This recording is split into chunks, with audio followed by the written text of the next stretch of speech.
وإسحاق إن ربك عليم حكيم لقد كان في يوسف وإخوته آيات للسائلين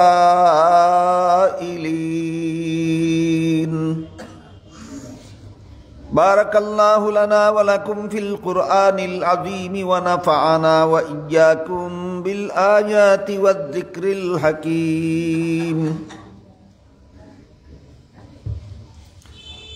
हजरात उलामाए किराम मुहतरम हाजिरीन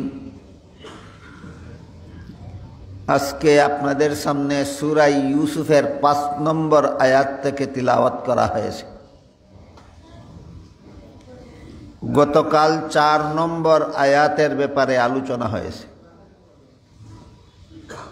4 নম্বর আয়াতে আল্লাহ বলেন হযরত ইউসুফ আলাইহিস সালাম তার বাবা ইয়াকুব আলাইহিস সালামকে বলেন, আমি স্বপ্নে দেখি 11টি তারকা এবং আকাশের চন্দ্র সূর্য আমাকে সেজদা করে। এর ব্যাখ্যা বলে দিলেন হযরত ইয়াকুব আলাইহিস সালাম যে এই স্বপ্নের ব্যাখ্যা হলো আগামীতে আল্লাহ তোমাকে এমন মর্যাদা দান করবেন যেই মর্যাদার স্বীকৃতি দিতে গিয়া তোমার বাকি 11 ভাইও একদিন তোমাকে সেজদা করবে। আমি তোমার বাবা এবং তোমার মা আমরা দুজনও একদিন তোমাকে সেজদা করব। এই হলো 4 নম্বর আয়াতের বিষয়। এখানে দুইটা জিনিস গুরুত্বপূর্ণভাবে ব্যাখ্যা সাপেক্ষে বোঝার ব্যাপার। একটা হলো স্বপ্ন সম্পর্কে বিস্তারিত আলোচনা করেছেন মুফাসসিরিন কেরাম তাফসীরের কিতাবে। আরেকটা হলো আল্লাহ ছাড়া অন্য কাউকে সেজদা করার ব্যাপার। এই দুই ব্যাপার আমি গতকাল আপনাদের সামনে সবিস্তারে বর্ণনা করেছি। স্বপ্নের ব্যাপারও সবিস্তারে বর্ণনা করেছি। অন্তর চোখে যদি মানুষ ঘুমন্ত অবস্থায় কিছু দেখে, এই দেখার নাম স্বপ্ন। এটা 3 প্রকার। একটা হলো কাল্পনিক স্বপ্ন, একটা হলো শয়তানি স্বপ্ন, একটা হলো রহমানি স্বপ্ন। এগুলির বিস্তারিত পরিচয় গতকাল বলা হয়েছে। কেউ যদি স্বপ্নে ভয় পায় অথবা বিভ্রান্ত হয়, তাহলে হাদিস শরীফে উল্লেখ আছে সে যেন ঘুম ভাঙ্গার সাথে সাথে বাম দিকে 3 বার থুক নিক্ষেপ করে এবং আউযু বিল্লাহি মিনাশ শাইতানির রাজিম পড়ে এবং তার স্বপ্নের কথা যেন কারো কাছে না বলে, তাহলে এই স্বপ্নের দ্বারা তার কোনো ক্ষতি হবে না। আরেকটা হলো রহমানি স্বপ্ন। রহমানি স্বপ্ন শুধুমাত্র রহমানুর রহিম আল্লাহ পাক রব্বুল আলামিনের পক্ষ থেকেই দেখানো হয়। বান্দাকে কোনো ব্যাপারে সতর্ক করার জন্য অথবা ভবিষ্যতের জন্য তার কোনো সুসংবাদ দেওয়ার জন্য। হযরত ইউসুফ আলাইহিস সালামকে যে আল্লাহ স্বপ্ন দেখাইলেন 11টি তারকা তাকে সেজদা করে, আকাশের চন্দ্র সূর্য তাকে সেজদা করে, এর মাধ্যমে আল্লাহ পাক রব্বুল আলামিন হযরত ইউসুফ আলাইহিস সালামকে ভবিষ্যতের সুসংবাদ দান করেছে। এমন মর্যাদা দিবেন যেই মর্যাদার স্বীকৃতি দিতে গিয়া তার বাকি 11 ভাইও তাকে সেজদা করবে, তার মা বাবাও তাকে সেজদা করবে। এই মর্যাদা বলতে আল্লাহ কি বুঝালেন তা পরবর্তী আয়াতগুলিতে আসতেছে যে এই মর্যাদা বলতে আল্লাহ কি কি মর্যাদা বুঝালেন। 4 নম্বর আয়াতে শুধু সংক্ষেপে এতটুকু বলা হয়েছে যে ইউসুফ আলাইহিস সালামকে আল্লাহ ভবিষ্যতে এমন মর্যাদা দিবেন যে মর্যাদার স্বীকৃতি দিতে গিয়া তার ভাইয়েরা এবং তার মা বাবা তাকে সেজদা করবেন। 5 নম্বর আয়াতে আল্লাহ বলেন, ইয়া বুনাইয়া লা তাকসুস রুইয়াকা আলা ইখওয়াতিকা, হে আমার প্রিয় ছেলে, তোমার এই স্বপ্নের কথা তোমার ভাইদের কাছে বলবে না, সাবধান। ভাইদের কাছে বললে শয়তানের চক্রান্তে পড়ে তোমার ভাইয়েরা তোমার বিরুদ্ধে ষড়যন্ত্র করবে। ভাইয়ে যদি কোনো ভালো স্বপ্ন দেখে তাইলে অন্য ভাইয়েরা তার বিরুদ্ধে চক্রান্ত করবে কেন, ষড়যন্ত্র করবে কেন? এর পিছনে কতগুলি কারণ ছিল। কারণগুলি আমরা আগে বুঝার এবং মনে রাখার চেষ্টা করি। 1 নম্বর কারণ হলো, গত দিনগুলিতে বলা হয়েছে হযরত ইউসুফ আলাইহিস সালামের মা তার শিশুকালেই মারা গেছিলেন। ইউসুফ এবং বিনয়ামিন তারা দুজন শিশু থাকাকালেই তাদের মা মারা গেছিলেন। যে সন্তান শিশু থাকাকালে তার মা মারা যায়, সেই শিশুর প্রতি বাবার দয়া মায়া অন্যদের চেয়ে বেশি হওয়াটাই স্বাভাবিক। এই জন্য হযরত ইয়াকুব আলাইহিস সালাম বড় 10 ছেলের চেয়ে বিনয়ামিন এবং ইউসুফকে বেশি দয়া মায়া করতেন। বেশি দয়া মায়া করার 1 নম্বর কারণ হলো শিশুকালে মা মারা যাওয়া। 2 নম্বর কারণ, হযরত ইউসুফ আলাইহিস সালামের উঠা বসা, চলাফেরা, কথাবার্তা, চাল চলন একেবারে শিশুকাল থেকেই বড় 10 ভাইয়ের চেয়ে অনেক ভালো ছিল, অনেক উন্নত মানের ছিল। আর এটা একটা স্বভাবগত ব্যাপার যে উস্তাদের ছাত্রদের মধ্যে একটা ছাত্রের চালচলন ভালো, কথাবার্তা ভালো, আদব কায়দা ভালো, নিজের অলক্ষ্যেই উস্তাদ সেই ছাত্রকে বেশি দয়া মায়া করে। ঠিক তেমনিভাবে নিজের সন্তানদের মধ্যে যেই সন্তানের কথাবার্তা, চালচলন, উঠা বসা ইত্যাদি অন্যান্য সন্তানের চেয়ে ভালো উন্নত মানের, স্বভাবগতভাবেই পিতামাতা ওই সন্তানকে বেশি দয়া মায়া করে। আল্লাহ পাক রব্বুল আলামিন যাকে ভবিষ্যতে নবী বানাবেন তার জীবনের শুরু থেকেই তার চালচলনটা উন্নত মানের করে দিয়েছিলেন।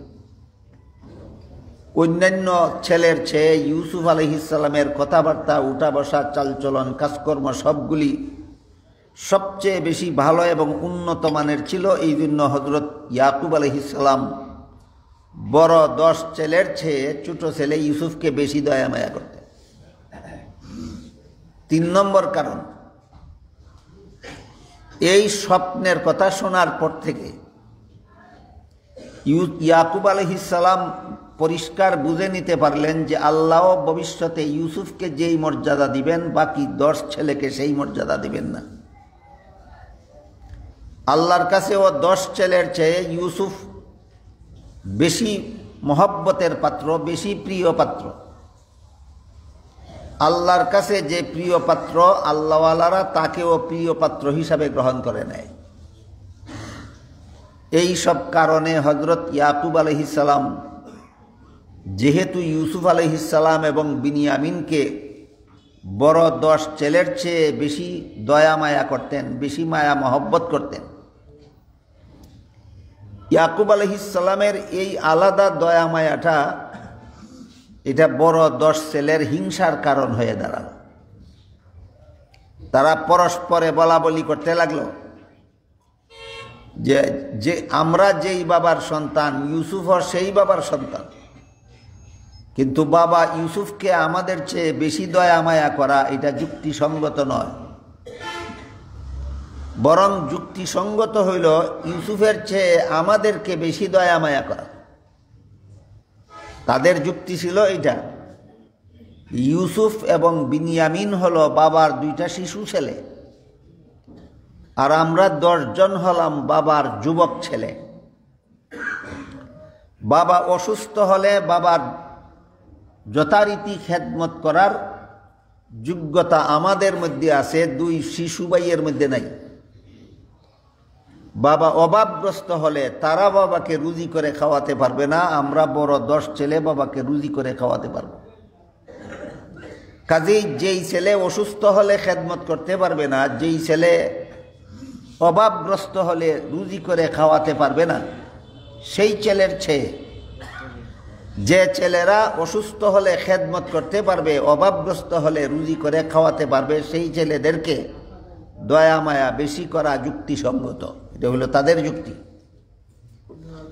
অথচ বাবা তাদের থেকে ইউসুফ আলাইহিস সালামকে দয়া মায়া বেশি করেন, বিনিয়ামিনকে দয়া মায়া বেশি করেন। কাজেই তাদের বিবেক মতে ইয়াকুব আলাইহিস সালামের পক্ষ থেকে ইউসুফ এবং বিনিয়ামিনকে বেশি দয়া মায়া করাটা ছিল অযৌক্তিক। তাদের বুঝ মতে, তাদের বিবেক মতে, তাদের যুক্তি মতে এই দুইটা শিশু ছেলেকে বড় বড় যুবক ছেলেদের থেকে বেশি দয়া মায়া করা অযৌক্তিক ছিল। এই কারণে তারা বড় 10 ভাই তাদের প্রতি হিংসুক হয়ে রইল। আগের থেকেই তারা ইউসুফকে হিংসা করত, বিনিয়ামিনকে হিংসা করত। কাজেই স্বপ্নের কথা শোনার পরে হযরত ইয়াকুব আলাইহিস সালাম ইউসুফকে বললেন, যেহেতু তারা আগের থেকেই বিভিন্ন কারণে তোমাদের দুজনকে হিংসা করে, এখন যদি স্বপ্নের কথাটাও তারা শুনতে পারে তাইলে তোমাদের প্রতি তাদের হিংসার মাত্রা বহুগুণ বেড়ে যাবে। এই জন্য ইয়াকুব আলাইহিস সালাম বলেন, ইয়া বুনাইয়া লা তাকসুস রুইয়াকা আলা ইখওয়াতিক, হে আমার প্রিয় ছেলে ইউসুফ, তোমার স্বপ্নের কথা তোমার ভাইদের কাছে বলবে না, সাবধান। বললে কি হবে? ফায়াকিদু লাকা কাইদা, হিংসার বশীভূত হয়ে তারা তোমার বিরুদ্ধে ষড়যন্ত্র করবে। যেহেতু ইন্নাশ শাইতানা লিল ইনসানি আদুব্বুম মুবিন, যেহেতু শয়তান মানুষের প্রকাশ্য শত্রু, এই জন্য শয়তানের উস্কানিতে তারা তোমার বিরুদ্ধে ষড়যন্ত্রে লিপ্ত হবে যদি তুমি তোমার স্বপ্নের কথা তাদের কাছে বলো।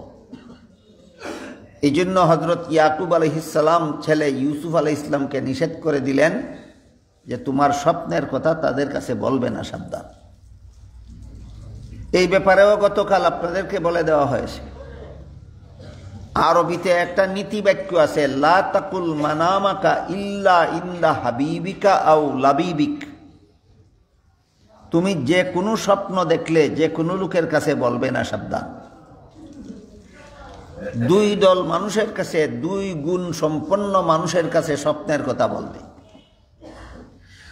এক গুণ হলো যে তোমার হিতাকাঙ্ক্ষী, যে তোমার ভালো চায়, যে তোমার মঙ্গল কামনা করে, তার কাছে যদি স্বপ্নের কথা বলো তাহলে তোমার স্বপ্নের অর্থটা খারাপ হলেও সে খারাপ হিসাবে বলবে না, সেইটাকে সুন্দর ব্যাখ্যা করে তোমাকে বুঝিয়ে দেবে। আর যদি তোমার হিতাকাঙ্ক্ষী না হয় তাহলে খারাপ স্বপ্নটাকে আরো খারাপ অপব্যাখ্যা করে তোমার মন খারাপ করে দেবে। এই জন্য তোমার হিতাকাঙ্ক্ষী ছাড়া, তোমার আপনজন ছাড়া, যারা যে তোমার মঙ্গল চায় এমন লোক ছাড়া কারো কাছে স্বপ্নের কথা বলবে না। আর দ্বিতীয় গুণ হলো, যিনি স্বপ্নের ব্যাখ্যা সম্পর্কে পারদর্শী জ্ঞানী, স্বপ্নের ব্যাখ্যা সম্পর্কে যিনি পারদর্শী নন, যিনি বিশেষভাবে জ্ঞানী নন, তার কাছে স্বপ্নে বললে তোমার স্বপ্নের সঠিক ব্যাখ্যা দিতে পারবে না, বরং উল্টাপাল্টা ব্যাখ্যা দিবে। সঠিক ব্যাখ্যা দেওয়ার বেলায়ও কিছু ভঙ্গি আছে ভালো আর কিছু ভঙ্গি আছে খারাপ। যেমন বাদশাহ হারুনুর রশিদ একবার স্বপ্নে দেখলো তার সবগুলি দাঁত পড়ে গেছে। একজন স্বপ্নের ব্যাখ্যাকারীর কাছে জিজ্ঞাসা করলো যে আমি স্বপ্নে দেখলাম আমার সবগুলি দাঁত পড়ে গেছে, এই স্বপ্নের ব্যাখ্যা কি? তিনি বললেন, এই স্বপ্নের ব্যাখ্যা হলো আপনার জীবদ্দশায় আপনার ঘরের সমস্ত পরিবারের সদস্যরা, সমস্ত পরিবার পরিজনের লোকেরা আপনার জীবন্ত অবস্থায় সব মারা যাবে। আপনার ঘরের সমস্ত লোক মারা যাবে আপনার জীবদ্দশায়। বাদশাহ হারুন রশিদের খুব খারাপ লাগলো ব্যাখ্যাটা, যে আমার পরিবারের সব লোক মারা যাবে, শুধু আমি একা বেঁচে থাকবো, এমন একটা ব্যাখ্যা করলো লোকটা। এই লোকটাকে বাদ দাও, আরেকজন ব্যাখ্যাকারী রাখো। তো বাদশাহ হারুন রশিদ আরেকজন ব্যাখ্যাকারী রাখল। তিনি তার স্বপ্নের কথা শুনে বললেন যে আল্লাহ পাক, আপনার স্বপ্নের ব্যাখ্যা হলো আল্লাহ আপনাকে এত দীর্ঘ জীবন দান করবেন, এত লম্বা হায়াত দান করবেন যে আপনার পরিবার পরিজনের পরেও আপনি জীবিত থাকবেন। আগের ব্যাখ্যাকার বলছিল আপনার জীবদ্দশায় পরিবার পরিজন মারা যাবে, আর পরের ব্যাখ্যাকারী বলল আপনাকে আল্লাহ এত লম্বা হায়াত দিবেন যে আপনার পরিবার পরিজনের পরেও আপনি বেঁচে থাকবেন। একই কথা না কি বলেন? একই কথা। হ্যাঁ, একই কথা। আপনার জীবদ্দশায় আপনার পরিবারের সব মারা যাবে, এটা যেই কথা, আপনার পরিবার পরিজনের সর্বলোক মারা যাওয়ার পরেও আপনি জীবিত থাকবেন, একই কথা। কিন্তু আগের কথার ভঙ্গিটা ভালো নয়, পরের কথার ভঙ্গিটা ভালো। এই জন্য আগের লোকটারে তিরস্কার করে বিদায় করে দিলেন বাদশাহ হারুন রশিদ, আর পরের লোকটারে অনেকগুলি টাকা পুরস্কার দিয়ে বিদায় করলেন। এই জন্য স্বপ্নের ব্যাখ্যা বলার ভঙ্গির মধ্যেও কোনোটা আছে যে স্বপ্নে দেখলো তার জন্য আনন্দের ভঙ্গি, আর কোনোটা আছে তার জন্য দুঃখজনক ভঙ্গি। আপনি যদি আপনার হিতাকাঙ্ক্ষীর কাছে স্বপ্নের কথা বলেন অথবা স্বপ্নতত্ত্বর সম্পর্কে জ্ঞানী লোকের কাছে বলেন, তাহলে আপনার মন খারাপ মতো ভঙ্গিতে স্বপ্নের ব্যাখ্যা করবেন না, তিনি আপনার মন আনন্দিত হওয়ার ভঙ্গিতে স্বপ্নের ব্যাখ্যা করবেন। ঠিক তেমনিভাবে আল্লামা মুহাম্মদ ইবনে সিরিন রহমতুল্লাহ আলাইহি এই উম্মতের মধ্যে সর্বশ্রেষ্ঠ স্বপ্নতত্ত্ববিদ। ইবনে সিরিনের স্বপ্নের ব্যাখ্যা যত সুস্পষ্টভাবে বুঝতেন, এই উম্মতের মধ্যে আর কেউ এত পরিষ্কারভাবে স্বপ্নের ব্যাখ্যা বুঝতেন না। ইমাম মুহাম্মদ ইবনে সিরিন রহমতুল্লাহ আলাইহির কাছে এক ব্যক্তি আসলো এবং বলল, আমি স্বপ্নে দেখি আজান দিই। ইবনে সিরিন তাকে বললেন, তোমার স্বপ্নের ব্যাখ্যা হলো তুমি ইসলাম প্রচারক হবে। আজান দেওয়ার ব্যাখ্যা হলো ইসলাম প্রচারক হবে। এই লোকটা ওনার কাছে বসা থাকার অবস্থাতে আরেকটা লোক আসলো, এসে বলল, হুজুর আমি স্বপ্নে দেখি আজান দিই। দুই স্বপ্ন না দুইজনের একই স্বপ্ন?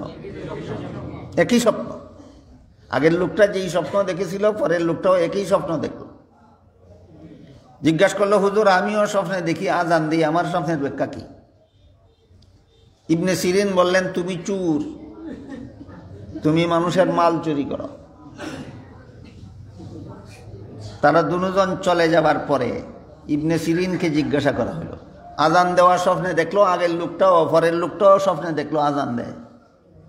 আপনি একজনের আজানের ব্যাখ্যা করলেন ইসলাম প্রচারক হবে, আর একজনের আজানের ব্যাখ্যা করলেন সে চুর।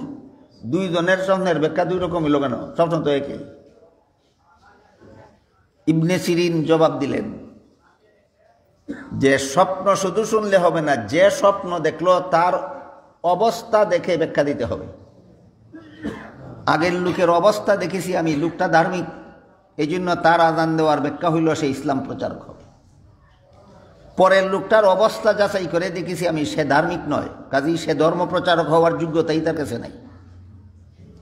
যার কাছে ধর্ম প্রচারক হওয়ার যোগ্যতাই নেই, সে যদি স্বপ্নে দেখে আজান দেয়, তার আজান দেওয়ার অর্থ হইল তুমি চোর। জিজ্ঞাসা করা হইল ওনার কাছে, আপনার ব্যাখ্যার দলিল কি? ইবনে সিরিন বলেন, আমার ব্যাখ্যার দলিল হলো সূরা ইউসুফের এক আয়াত। হযরত ইউসুফ আলাইহিস সালাম যখন মিশরের বাদশাহ হয়ে গেছিল, তখন সিরিয়াতেও অভাব দেখা দিয়েছিল এবং বড় 10 ভাই গেছিলেন রিলিফের মাল আনার জন্য সিরিয়ার থেকে মিশর। তখন তারা ইউসুফকে চিনে না। আগের বছর যখন মাল আনতে গেল 10 জন, ইউসুফ আলাইহিস সালাম তাদের প্রত্যেককে মাথা পিছু 5 মণ করে গম দিয়া দিলেন। এটাই ওনার দরবারে আইন করা ছিল যে যেই রিলিফের মাল নিতে আসবে তাকে মাথা পিছু 10 মণ করে গম দেওয়া হবে। আবার তিনি আইন করেছিলেন যে আমি যেই দেশের রাজা হইলাম, কোন দেশের রাজা হইলেন? ইউসুফ, মিশরের। এই দেশের কোনো নাগরিক যদি মাল নিতে আসে তাহলে মাথা পিছু 5 মণ করে গম দিব বিনামূল্যে। আর ভিন্ন দেশের কোনো মানুষ যদি রিলিফের মাল নিতে আসে তাহলে তাকেও মাথা পিছু গম দেব, বিনামূল্যে নয়, স্বল্প মূল্যে। এই একটা নিয়ম করছিলেন তিনি। ওই আয়াত যখন আসবে তখন সেই ঘটনা আপনারা সবিস্তারে শুনবেন। এখন শুধু স্বপ্নের প্রসঙ্গে কথাটা বলতেছি। ইবনে সিরিন যেই লোকটাকে বললেন তোমার আজান দেওয়ার ব্যাখ্যা হইল তুমি চোর, ওনার কাছে দলিল চাওয়া হইল আপনার এই ব্যাখ্যার পক্ষে দলিল কি? তিনি বললেন দলিল হইল ইউসুফ আলাইহিস সালামের ওই ঘটনা। ইউসুফ আলাইহিস সালাম রাজা হওয়ার পরে 10 ভাই যখন রিলিফের মাল নিতে আসছিল, তিনি তাদেরকে চিনছিলেন, কিন্তু তারা তাকে চিনেনি। তারা বলল আমাদের বাড়ি সিরিয়ায়, আমরা রিলিফের মাল নিতে এসেছি, আমরা শুনেছি আপনি বড় দয়ালু বাচ্চা, বাইরের দেশের থেকে লোক আসলেও আপনি স্বল্প মূল্যে মাল দিয়া দেন, মাথা পিছু 5 পণ করে। ইউসুফ আলাইহিস সালাম জিজ্ঞাসা করলেন তোমাদের সংসারে আর কে কে আছে? তারা বলল আমাদের সংসারে আমাদের বাবা আছেন, তিনি আল্লাহর নবী, এবং আমাদের ছোট্ট একটা ভাই আছে, তার নাম বিনয়ামিন। বিদায় দেওয়ার সময় বললেন আগামী বছর যখন আবার রিলিফের মাল নিতে আসবে তোমরা, তখন ছোট ভাইটাকে সাথে আনবে, ওকে সাথে না আনলে তোমাদেরকে রিলিফ দেওয়া হবে না। ইউসুফ আলাইহিস সালাম এই বুদ্ধি করে এই নির্দেশ দিলেন যে তারা ওনাকে না চিনলেও উনি তো তাদেরকে চিনছেন, কাজী বিনিয়ামিন তো ওনার সহোদর ভাই, এরা মাল নিতে আসছে রিলিফের, বিনিয়ামিনকে না আনার কারণে নিজের সহোদর ভাইটাকে দেখতে পারলেন না। আগামী বছর যদি মালের লুবে লুবে বিনিয়ামিনকে সাথে আনে তাহলে নিজের সহোদর ভাইটাকে দেখতে পারবেন। এই বুদ্ধি করে তিনি বলে দিলেন আগামীতে যদি বিনিয়ামিনকে সাথে না আনো তাহলে তোমাদেরকেও মাল দেওয়া হবে না। শেষ পর্যন্ত পরের বছর তারা আবার যখন রিলিফের মাল নিতে আসলো, বিনিয়ামিনকে সাথে নিয়ে আসলো। হযরত ইউসুফ আলাইহিস সালাম তাদের 10 জনকে আলাদা কামরায় বসাইয়া বিনিয়ামিনকে আলাদা কামরায় নিয়ে পরিচয় দিলেন, দিয়া বললেন আমি তোমার সহোদর ভাই ইউসুফ, আমি তোমার সহোদর ভাই ইউসুফ। পরিচয় দেওয়া মাত্রই বিনিয়ামিন ইউসুফকে বললেন তাই যদি হয় তাহলে আপনি আর এই জালিমদের সাথে আমাকে সিরিয়ায় ফিরে যাইতে দিবেন না। এই জালিমরা আমাকে সাথে নিয়ে আসার সময় মারপিট করছে, বলছে তোর কারণে আমাদের রিলিফ বন্ধ হয়ে যাওয়ার কথা ছিল, তোরে না আনলে রিলিফ দিবে না বলছে বাদশা। কাজী বাদশার কাছে তোর এত মূল্য কেন, এটার পরিশোধ আমরা রাস্তার মধ্যেই করে নিব। এইভাবে সারা রাস্তায় এরা আমাকে মারপিট করে রাখছে। হযরত ইউসুফ আলাইহিস সালাম যেহেতু এদের কাছে পরিচয় গোপন রাখছিলেন, কাজী তিনি তো বলতে পারেন না যে আমার ছোট ভাইটাকে তোমরা মারপিট করে আনছো, তোমাদের সাথে আর দেব না, এটা বলতে পারেন না। কেন বলতে পারেন না? আয়াতটা যখন আসবে ওই আয়াতের তাফসীরের সময় আপনারা ইনশাআল্লাহ বুঝবেন। এখন শুধু মনে রাখুন ওনার বলার উপায় ছিল না যে তোমরা আমার ছোট ভাইটাকে মারপিট করে আনছো, বরং তিনি ইউসুফ আলাইহিস সালাম বড় 10 ভাইয়ের মাল যেমন সাজাইলেন, বিনিয়ামিনের মালের বস্তাও সাজাইলেন। যে সমস্ত রাজকর্মচারীরা রিলিফের মাল বস্তায় ঢুকায় এদেরকে কানে কানে বলে দিলেন যে বিনিয়ামিনের বস্তায় যখন 5 মণ গম তোমরা ঢুকাইবে তখন এই 11 জনের কেউ যেন না দেখে, লুকাইয়া আমার দরবারের একটা স্বর্ণের ফিয়ালা আছে, এটা লুকাইয়া বিনিয়ামিনের বস্তায় ঢুকাইয়া দিই। 10 জনেও যেন না দেখে, বিনিয়ামিনেও যেন না দেখে। কর্মচারীরা ওনার ওয়ার্ডার মতো বিনিয়ামিনের বস্তায় যখন মাল ঢুকায় তখন ইউসুফ আলাইহিস সালামের দরবারের একটা স্বর্ণের ফিয়ালা ওইটার ভিতরে ঢুকাইছে। কেউ জানে না এটা যে ঢুকানো হয়েছে। 11 জনকেই বিদায় দেয়া দিলেন। বিনিয়ামিন মনে মনে ভাবতেছিলেন লোকটা কইল আমার ভাই লাগে, আমি কইলাম এই জালিমদের সাথে আর দিও না, দিলে আমার এটা যাওয়ার সময় ফটো আর আমার ভিট করবো। স্বীকার করলো আর দিত না, হন্দি দিয়া দিল, ব্যাপার কি বুঝলাম না। এরা যখন দরবার থেকে মাল লইয়ে বাইরিছে তখন হযরত ইউসুফ আলাইহিস সালাম আরেকজন ঘোষক পাঠাইলেন, রাজ দরবার থেকে একজন লোক পাঠাইলেন, এই মিশরের সিরিয়ার কাফেলারে ডাকো, ডাক্কা কও এরা আমার দরবার থেকে বিদায় হওয়ার পরে আমার স্বর্ণের ফিয়ালা পাই না। এরা বিদায় হওয়ার পর থেকে আমার দরবারে যে স্বর্ণের একটা পিয়ালা ছিল এটা এখানে পাওয়া যাইতেছে না। এরা বিদায় হওয়ার পরে যখন স্বর্ণের পিয়ালা পাওয়া যাইতেছে না, এটা তো উনি সত্য কথাই কইছেন না মিথ্যা কইছে? তোমরা এখান থেকে যাওয়ার পর থেকে পিয়ালাটা এখানে নাই, এটা হলো উনার কথা। ঘুষকে মনে করছে এরা যাওয়ার পর থেকে যখন পিয়ালা এখানে নাই, তে তো চুর এরাও। উনি চুর কইছেন না ঘুষকে চুর মনে করছে? ঘুষকে উনি কিন্তু চুর বলেন নাই, উনি একটা কৌশল করছেন মাত্র। ঘুষকে মনে করছে এরা যাওয়ার পর থেকে যখন পিয়ালা পাওয়া যায় না তো চোরেরা ওই বাড়িয়ে ডাক দিছে, এই সিরিয়ার কাফেলা তোমরা চোর, দাঁড়াও তোমরা চোর। এই কথাটাকে আল্লাহর ভাষায় বলছেন ওয়া আযযানা মুআযযিনুন আইয়াতুহাল ঈরু ইন্নাকুম লাসারিকুন। আহ্বানকারী আহ্বান করলো, আজান দেনেওয়ালায় আজান দিল। এখানে আজান আবিদানি করতে বলা হয়েছে, আজান মানে আহ্বান করা। এখানেও আজান শব্দ ব্যবহার হয়েছে, কিন্তু আজান শব্দটা পারিভাষিক আজান নয়। নমাজের জন্য যে আজান দেওয়া যায় সেই আজান না, আহ্বান করা, ডাকা, এটারেও অভিধানে আজান কয়। আহ্বানকারী আহ্বান করলো, আজান দেনেওয়ালায় আজান দিল, দিয়া কইল তোমরা চোর। ইবনে সিরিন বলেন এই আয়াত আমার দলিল। এই আজান দেনেওয়ালায় কইছে তোমরা চোর, কাজেই তুমি যে আজান দিছ স্বপ্নে দেখছো, তোমার এর অর্থ হইল তুমি চোর। ইবনে সিরিন বললেন এই আয়াত হইল আমার দলিল, এ যে আজান দিতে স্বপ্নে দেখছে এটার অর্থ যে চোর, এই আয়াত হইল আমার দলিল। এগুলি বোঝা বড় কঠিন ব্যাপার। অনেক বড় বড় আলেমগণের পক্ষেও স্বপ্নের ব্যাখ্যাকারীগণ কোন আয়াতের দ্বারা কিভাবে দলিল দিয়া সাব্যস্ত করে বোঝা বড় কঠিন হইয়া দাঁড়ায়। তখন এদেরকে যখন আহ্বান করি দেখে বলল তোমরা চোর, তখন এরা আল্লাহ বিল্লাহ তাল্লাহ, আল্লাহর নামে কসম খাইতে খাইতে কইল নাউজুবিল্লাহ নাউজুবিল্লাহ, আমরা তো চুরি করার জন্য আসি নাই। আপনারা কি মনে করেন এরা কি সত্যিই চোর?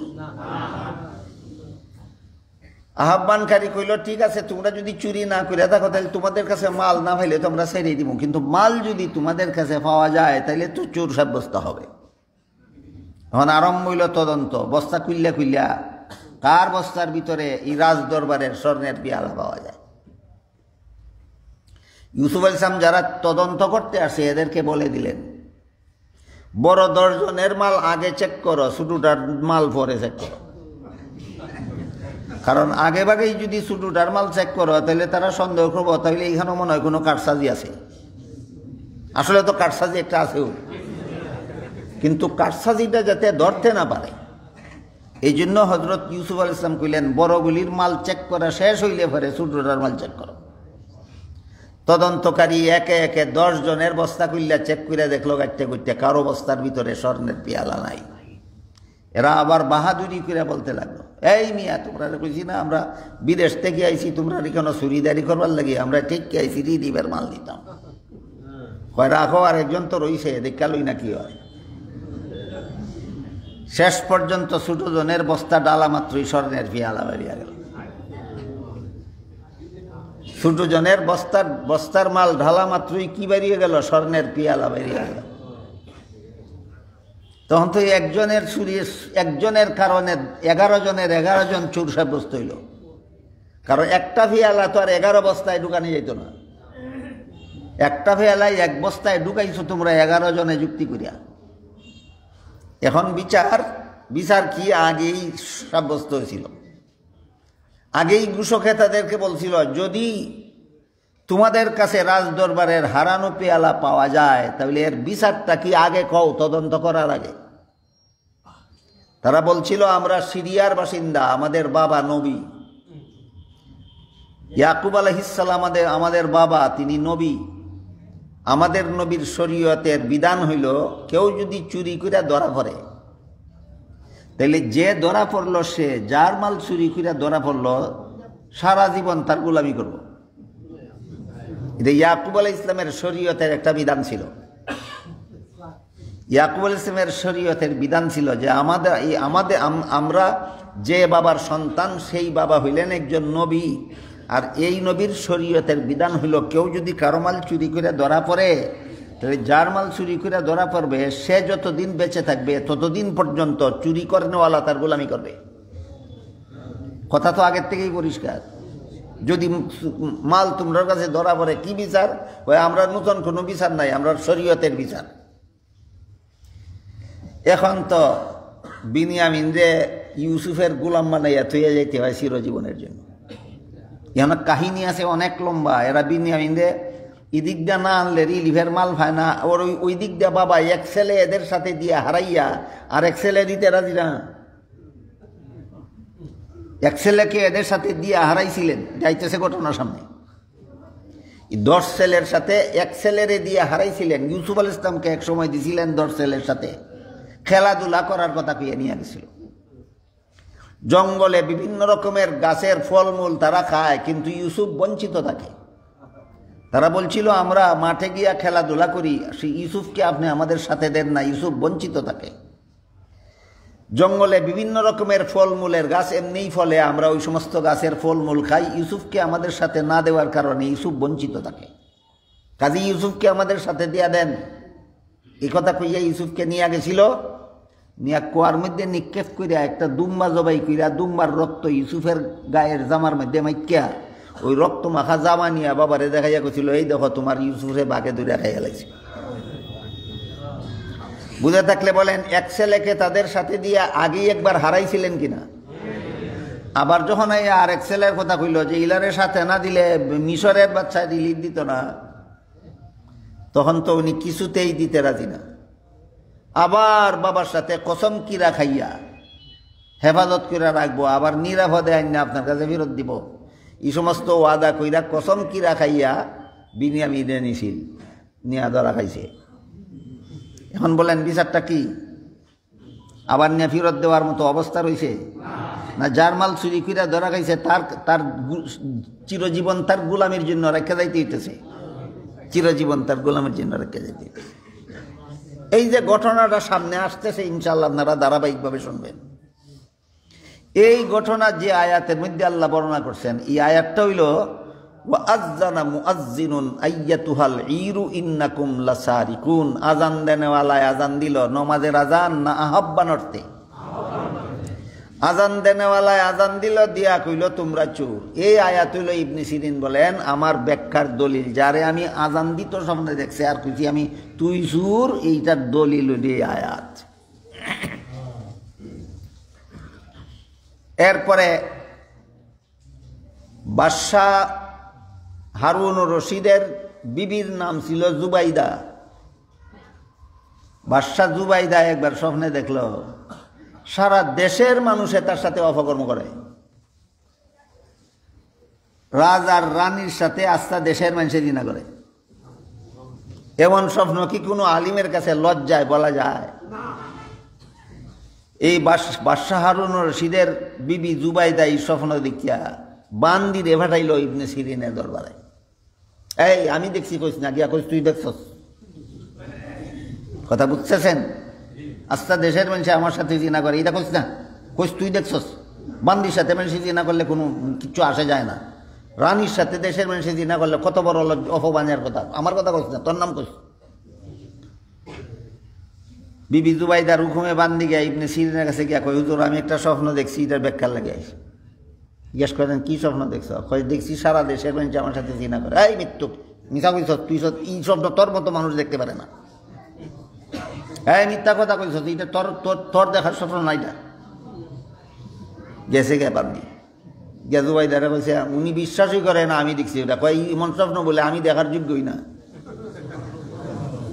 আবার ফাটাইছে, গিয়া কইছে আমি দেখছি, তুই দেখছস কই? আবার কে খুব শক্ত করে কইছে আমিও দেখছি। আবার উনি শাসাইয়া দিয়েছেন, এই মিশা সব তলে আমার দরাজ না, এই স্বপ্ন তুই দেখছস না, মিথ্যা কইতাছস।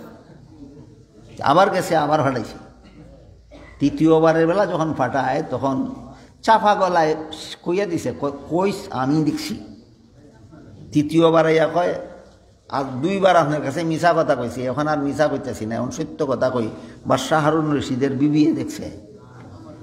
হ্যাঁ উনি এই স্বপ্ন দেখার যোগ্য, এই স্বপ্ন তোর মতো বান্দি এই স্বপ্ন দেখার যোগ্য না, তুই রাজার রানী এই স্বপ্ন দেখার যোগ্য বলে তে ব্যাখ্যা করে দেন, আমি জানাইতাম। এটার ব্যাখ্যা হইল উনি দেশের এত বড় খেদমত করবেন যে খেদমতের দ্বারা সারা দেশের মানুষের উপকার হবে। ইনি এত বড় জনসেবা করবেন যার দ্বারা সারা দেশের মানুষ উপকৃত হবে। পরবর্তীতে এই হারুন রশিদের বিবি জুবাইদা এমন একটা নদী খনন করাই দিয়েছেন নিজের অর্থের দ্বারা, যে নদীর পানির দ্বারা সারা দেশের মানুষ উপকৃত হয়েছে। কি স্বপ্ন দেখছিল আর কি ব্যাখ্যা?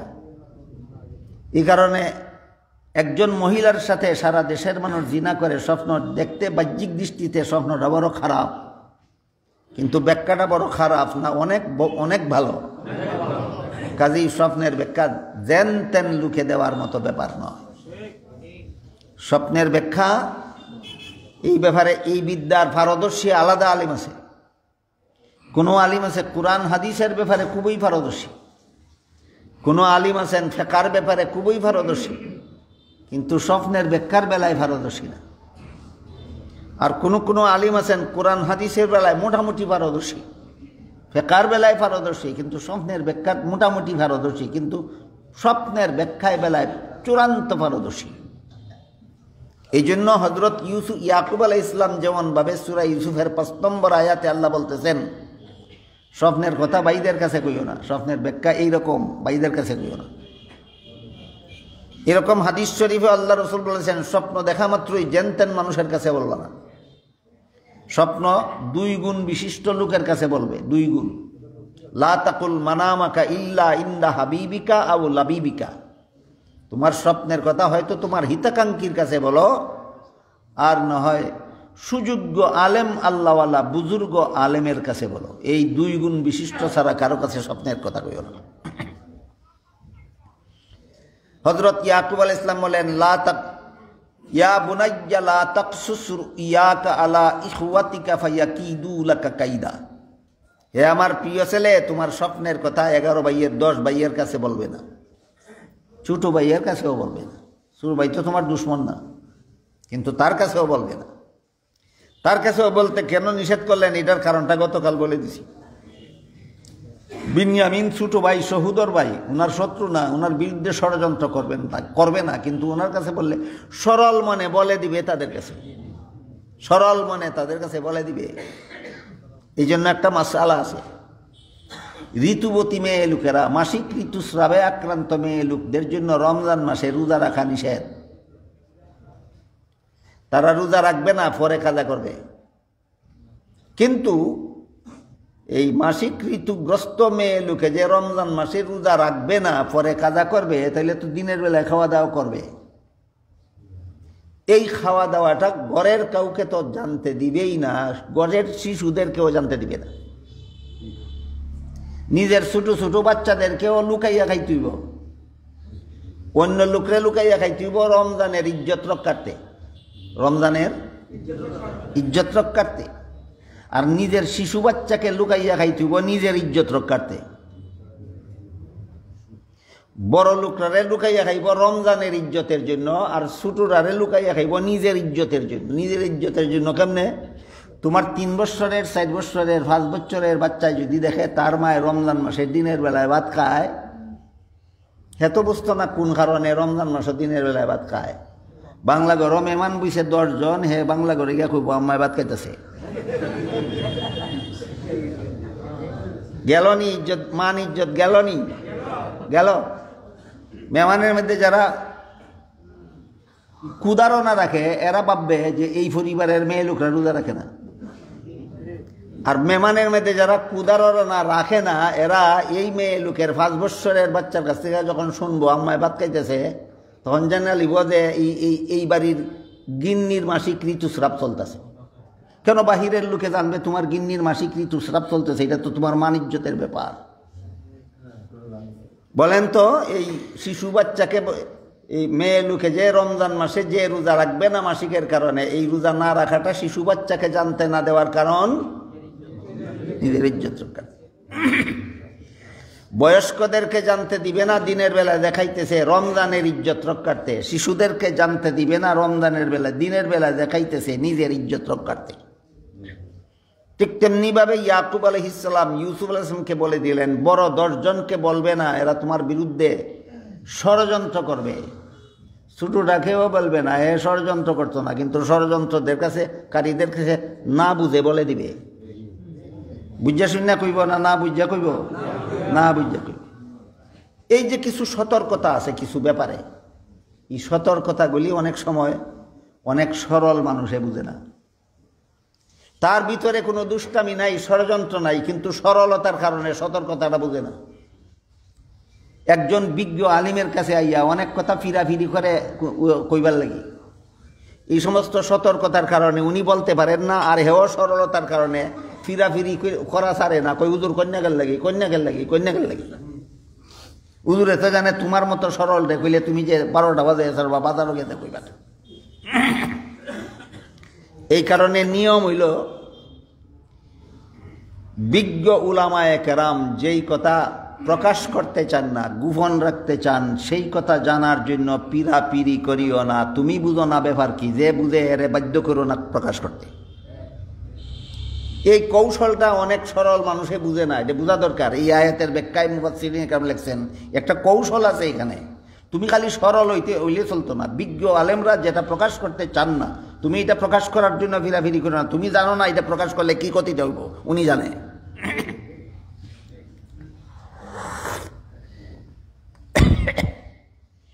এই জন্য হযরত ইয়াকুব আলাইহিস সালাম বলে দিলেন ইউসুফ আলাইহিস সালামকে, বড় 10 ভাইকেও বলবে না, তোমার ছোট ভাই বিনিয়ামিনকেও বলবে না। বড় 10 ভাইকে বললে কি হবে? ইয়াকুব আলাইহিস সালাম বলেন ফায়াকিদু লাকা কাইদা। বড় 10 ভাই যদি তোমার এই স্বপ্নের কথা শুনে, তার এই স্বপ্নের ব্যাখ্যা মোটামুটি পরিষ্কার। এটা হারুন রশিদের বিবি জুবাইদার স্বপ্নের মতো না, যে স্বপ্নে দেখছে খারাপ আর ব্যাখ্যাও বালা, এরকম না। এটা স্বপ্নটাই বালা, এটা ব্যাখ্যা পরিষ্কার। কোনো কোনো স্বপ্নের ব্যাখ্যা হয় পরিষ্কার, কোনো কোনো স্বপ্নের ব্যাখ্যা হয় অস্পষ্ট। পরিষ্কার ব্যাখ্যা যেগুলি, এগুলি সাধারণ জ্ঞান থাকলেও বোঝা যায় ব্যাখ্যা। কিন্তু যে সমস্ত স্বপ্নের ব্যাখ্যা অস্পষ্ট, এগুলি অত্যন্ত চিন্তা গবেষণা কইরা ব্যাখ্যা বাইর করতে হয়। অত্যন্ত চিন্তা গবেষণা কইরা ব্যাখ্যা বাইর করতে হয়। যেমন ধরেন, স্বপ্নের ব্যাখ্যার একটা মূলনীতি আছে। হলুদ রঙের যে কোনো জিনিস স্বপ্নে দেখলে এটার ব্যাখ্যা হইল তোমার রোগ হইব। হলুদ রঙের যে কোনো জিনিস দেখলে এটার ব্যাখ্যা কি? তোমার রোগ হবে। তুমি দেখছো তোমার গায়ের জামার রং হলুদ, এটার ব্যাখ্যা হইল তোমার রোগ হবে। তুমি দেখছো তোমার ঘরের রং হলুদ, এর তো তোমার রোগ হবে। তুমি স্বপ্নে দেখছো তুমি যে গাড়িতে চড়ছো, গাড়ির রং হলুদ, এর ব্যাখ্যা তোমার রোগ হবে। তুমি স্বপ্নে দেখছো একটা হলুদ রঙের ফল খাইছো, এর অর্থ তোমার রোগ হবে। হলুদ রঙের যে কোনো জিনিস দেখার ব্যাখ্যা হইল রোগ হবে। একটা হলুদ রঙের জিনিস আছে, এইটা দেখলে রোগ হবে ব্যাখ্যা না, এটা দেখলে মঙ্গল ওই মঙ্গল। এটা হইল ফাকনা কলা। এটা হইল, বলেন তো আপনারা ফাকনা কলার রং কি? এই হলুদ এর ব্যাখ্যা খারাপ না, এই হলুদের ব্যাখ্যা খুব ভালো। এই হলুদের ব্যাখ্যা খুব ভালো। এখন একজনে শুধু জানলো হলুদ রং দেখলেই রোগ হইব ব্যাখ্যা, এর কাছে যদি গিয়া কেউ হয় আমি দেখছি ফাকনা কলা গাই, কিতা ব্যাখ্যা দিব? কইব তোর রোগ হইব, বিনাশ করে দিল। অবস্থা বুঝে থাকলে বলুন তো স্বপ্ন কার কাছে বলতে হবে? হ্যাঁ, লা তাকুল মানামাকা ইল্লা ইনদা হাবিবিকা আও লাবিবিকা। কোন কোন স্বপ্ন আছে বিপরীত ব্যাখ্যা হয়, যেটা দেখছে এর উল্টাটা ব্যাখ্যা হয়। যেমন কেউ যদি স্বপ্নে দেখে ফুর্তি করে, এর ব্যাখ্যা হইল তুমি পেরেশানিতে পড়বা। আর কেউ যদি স্বপ্নে দেখে পেরেশানিতে পড়ছে, এর ব্যাখ্যা হইল তোমার খুশির দিন সামনে আসতেছে। কেমন ব্যাখ্যা হইল? একেবারে সম্পূর্ণ বিপরীত। কেউ যদি স্বপ্নে দেখে দস্তরখানা বিছাইছে খানা খাইবার লাগি, এর অর্থ হইল তুমি সফর, তুমি আগামীতে তোমার সফর আছে। আর কেউ যদি স্বপ্নে দেখে সফরও গেছে, এর ব্যাখ্যা হইল তোমার নিয়ে খানার উৎসব করা হবে। বুঝে থাকলে বলেন, সব স্বপ্নের ব্যাখ্যা কি সবের পক্ষে বোঝা সম্ভব না বিজ্ঞ আলেমের দরকার? বিজ্ঞ আলেমের দরকার। এই জন্য সূরা ইউসুফের 5 নম্বর আয়াতে আল্লাহ বলেন, হযরত ইয়াকুব আলাইহিস সালাম তার ছেলে ইউসুফ আলাইহিস সালামকে বলে দিন, বড় 10 ভাইয়ের কাছে স্বপ্নের কথা বলবে না, সাবধান। বললে এটা সরল স্বপ্ন, সহজ সরল স্বপ্ন, এটার ব্যাখ্যা উল্টা পাল্টাও না, এটার ব্যাখ্যা কঠিনও না, এটার ব্যাখ্যা খুব সহজ। আসমানের তারায় তোমার সেজদা করে, এর মূল্য সম্মান। সেজদা মানেই সম্মান। গতকালকে আমি সব বিস্তারে বলেছি, সেজদা মানেই সম্মান। সেজদা মানেই সম্মান। সেজদায় তাহিয়ার মধ্যেও সম্মানের, সেজদার মধ্যে অসম্মানের উদ্দেশ্যেই সেজদা করা হয়। ইবাদতের সেজদার মধ্যে চূড়ান্ত সম্মানের জন্যই সেজদা করা হয়। সুতরাং স্বপ্নে সেজদা দেখা মানেই সম্মানের শব্দ। এটা সহজ, এটার ব্যাখ্যা সহজ। এই কারণে বাকি 10 ভাই স্বপ্নতত্ত্ববিদ না হইলেও, বিজ্ঞ আলেম না হইলেও, যে এই স্বপ্নের অর্থটা যেহেতু সরল, এটা উল্টা পাল্টা ব্যাখ্যাও না, কঠিন ব্যাখ্যাও না, যে শোনা মাত্রই তারা বুঝে ফেলতে পারে যে সেজদা করতে দেখার মানে হইল যারে সেজদা করতে দেখেছে সম্মানের পাত্র হইব সে। এটা সহজে বোঝা যায়, এই জন্যই নিষেধ করে দিলেন এদের কাছে স্বপ্নটা কইও না, কইলে খুব সহজেই তারা বুঝে নিতে পারে যে তোমার ভবিষ্যৎ যে কত মঙ্গলজনক, তখন থেকে এরা তোমার শত্রুতামি আরও বাড়াইয়া দিব। এমনিতেই শত্রুতামি, এমনি কি জন্য শত্রুতামি? শিশুকালে মা মারা যাওয়ার কারণে বাবায় তারে বেশি মায়া করেন, একটু আগে কইছি।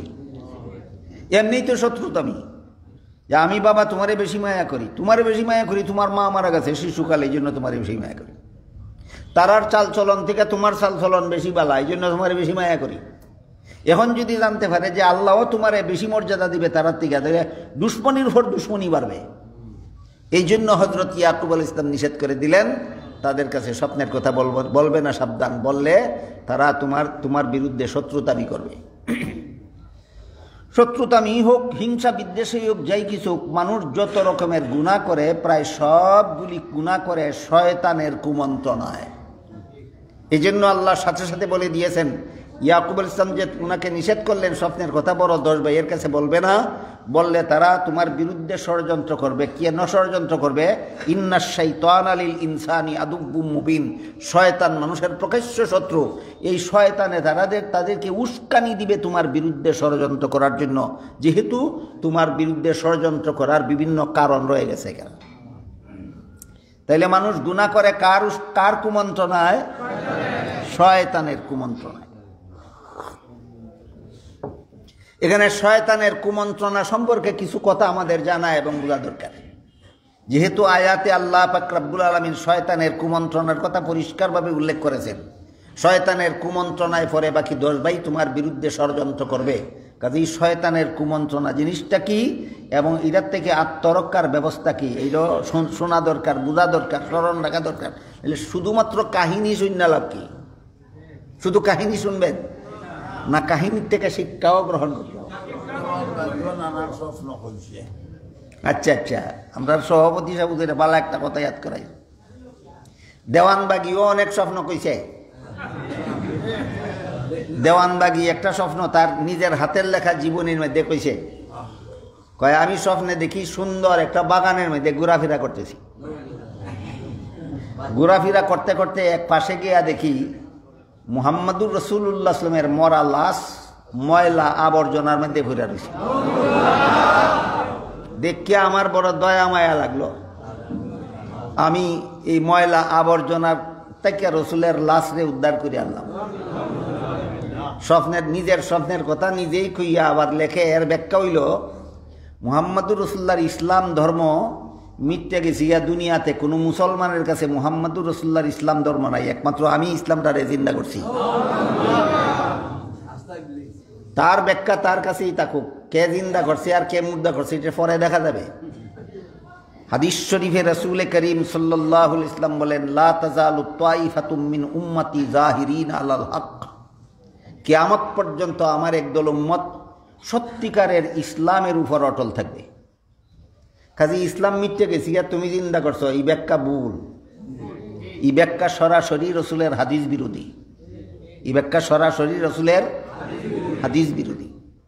আর এক হাদিসে রসুল করিম সাল্লাল্লাহু আলাইহি ওয়াসাল্লাম বলেন,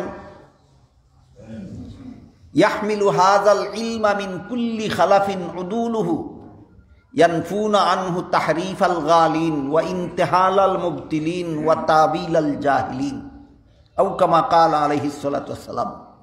রাসূল বলেন, আমার উম্মতের একদল হক্কানি উলামায়ে কেরাম ইসলামের সহিহ ইলমকে কিয়ামত পর্যন্ত বহন করে চলবে। হুজুর বলেন, একদল হক্কানি উলামায়ে কেরাম সঠিক ইসলামকে ধারণ করে থাকবে দুনিয়াতে কিয়ামত পর্যন্ত। আর হে কয় তার স্বপ্নের ব্যাখ্যা হলো ইসলাম মিটে গেছে গা। রসুল বলেছেন কিয়ামতের আগে ইসলাম মিটে যাবে না, একদল হক্কানি উলামায়ে কেরাম ইসলামকে ধরে রাখবে। কাজেই এর ব্যাখ্যাটাও রসুলের হাদিস বিরোধী। এখন আসেন, এর স্বপ্ন যদি সত্যই যদি স্বপ্ন দেখে থাকে, তো এই স্বপ্নের আসল ব্যাখ্যা কি? মুহাম্মাদুর রাসূলুল্লাহ সাল্লাল্লাহু আলাইহি ওয়াসাল্লামকে স্বপ্নে দেখার একটা মূলনীতি আছে। এই মূলনীতিটা হইল, রাসূলকে যেমন দেখবে নিজের ঈমান আমল তেমন বুঝতে হবে। কেউ যদি স্বপ্নে রাসূলকে দেখে সুন্দর, এর ব্যাখ্যা হইল তোমার আমল সুন্দর। কেউ যদি রাসূলকে স্বপ্নে দেখে বিশ্রী, রাসূল বিশ্রী না, তোমার আমল বিশ্রী, এটার ব্যাখ্যাই নেই। কথা বুঝতে পারতেছেন? বুঝে থাকলে বলুন তো, কেউ যদি রসুলকে বিশ্রী স্বপ্ন দেখে, এর অর্থ কি রসুল বিশ্রী না তার আমল বিশ্রী? ঠিক তেমনি ভাবে কেউ যদি রসুলকে স্বপ্নে দেখে জিন্দা, এর ব্যাখ্যা হইল তোমার ইমান জিন্দা। কেউ যদি রসুলকে স্বপ্নে দেখে মরা লাশ, এর ইমান মইরা লাশ হইয়া গেছে।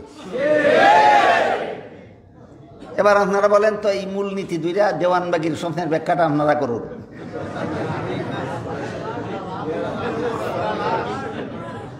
হে লাশ হইবার আগে হের ইমান মইরা লাশ হইছে, হে মইরা লাশ হইবার আগে হের ইমান মইরা লাশ হইছে, হে নিজে স্বপ্নে দেখছে।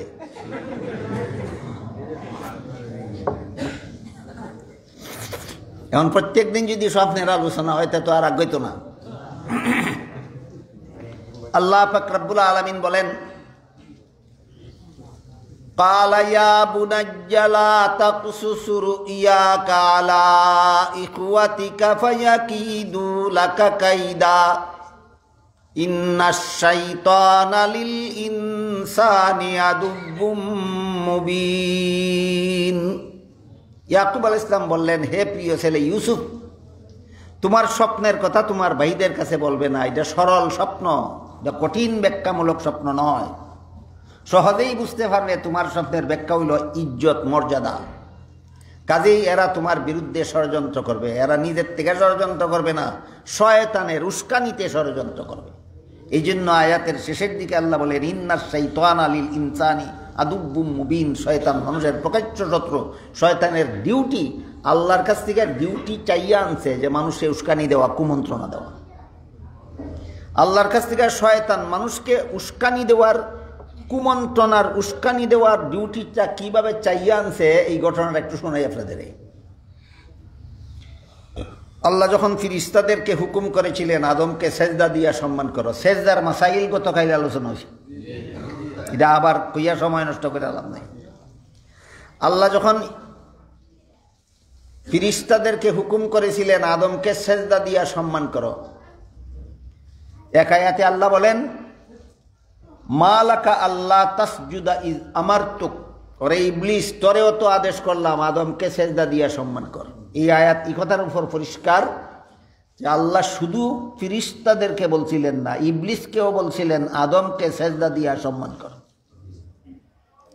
ইবলিস যখন সেজদা করলো না, তখন আল্লাহ জিজ্ঞেস করেন, তোমাকেও তো আদেশ করলাম আদমকে সেজদা দিয়া সম্মান করার জন্য, তুমি করলে না কেন?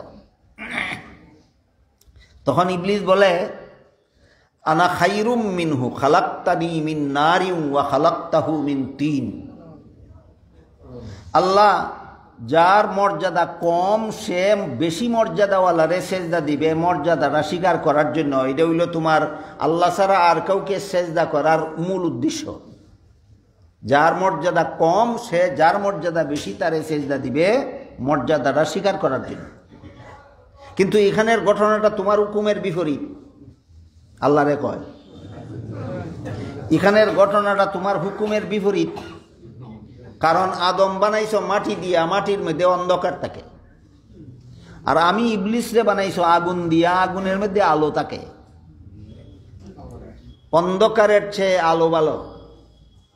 কাজেই মাটির তৈরি আদমের চেয়ে আগুনের তৈরি ইবলিস ভালো। আমি বেশি মর্যাদাওয়ালা হইয়া কম মর্যাদাকে সেজদা দেব কেন? এটার ব্যাখ্যা অতীতে বহুদিন আমি আপনাদের শোনাইছি। এই যুক্তিটা আল্লাহর হুকুমের বিরুদ্ধে, এই যুক্তিটা দেওয়ার কারণে আল্লাহ পাক রব্বুল আলামিন ইবলিসরে কি কি পুরস্কার দিলেন একটু বলতেছি, শুনো। এর আগের কথাটা আগে হয়ে যায়। ইবলিসের যুক্তির মর্ম কথা হইল, মাটির তৈরি হলে শ্রেষ্ঠ মর্যাদার অধিকারী হতে পারে না।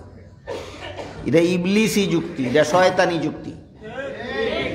আর আল্লাহর বিধান হইল, মাটির তৈরি আদমকে আমি নূরের তৈরি ফিরিস্তার চেয়েও শ্রেষ্ঠ মর্যাদা দিয়েছি।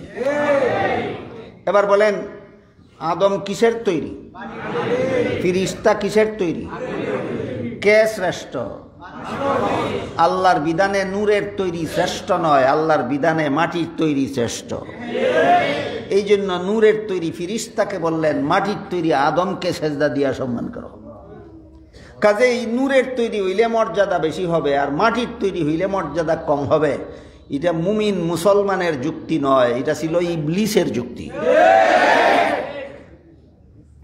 এই যুক্তির কারণে আল্লাহ পাক রব্বুল আলামিন বলেন উখরুজ ফাইন্নাকা রাজিম। আল্লাহর হুকুমের বিরুদ্ধে ইবলিসে এই যুক্তিটা দেওয়ার কতগুলি ফলাফল ইবলিসে ফাইল এবার একটু লক্ষ্য করো। এই ঘটনার আগে, আদমকে সেজদা দেওয়ার হুকুম করার ঘটনার আগে ইবলিস তফসিরে কুরতুবী শরীফে উল্লেখ আছে ৮০,০০০ বছর আল্লাহর ইবাদত বন্দেগী করেছিল।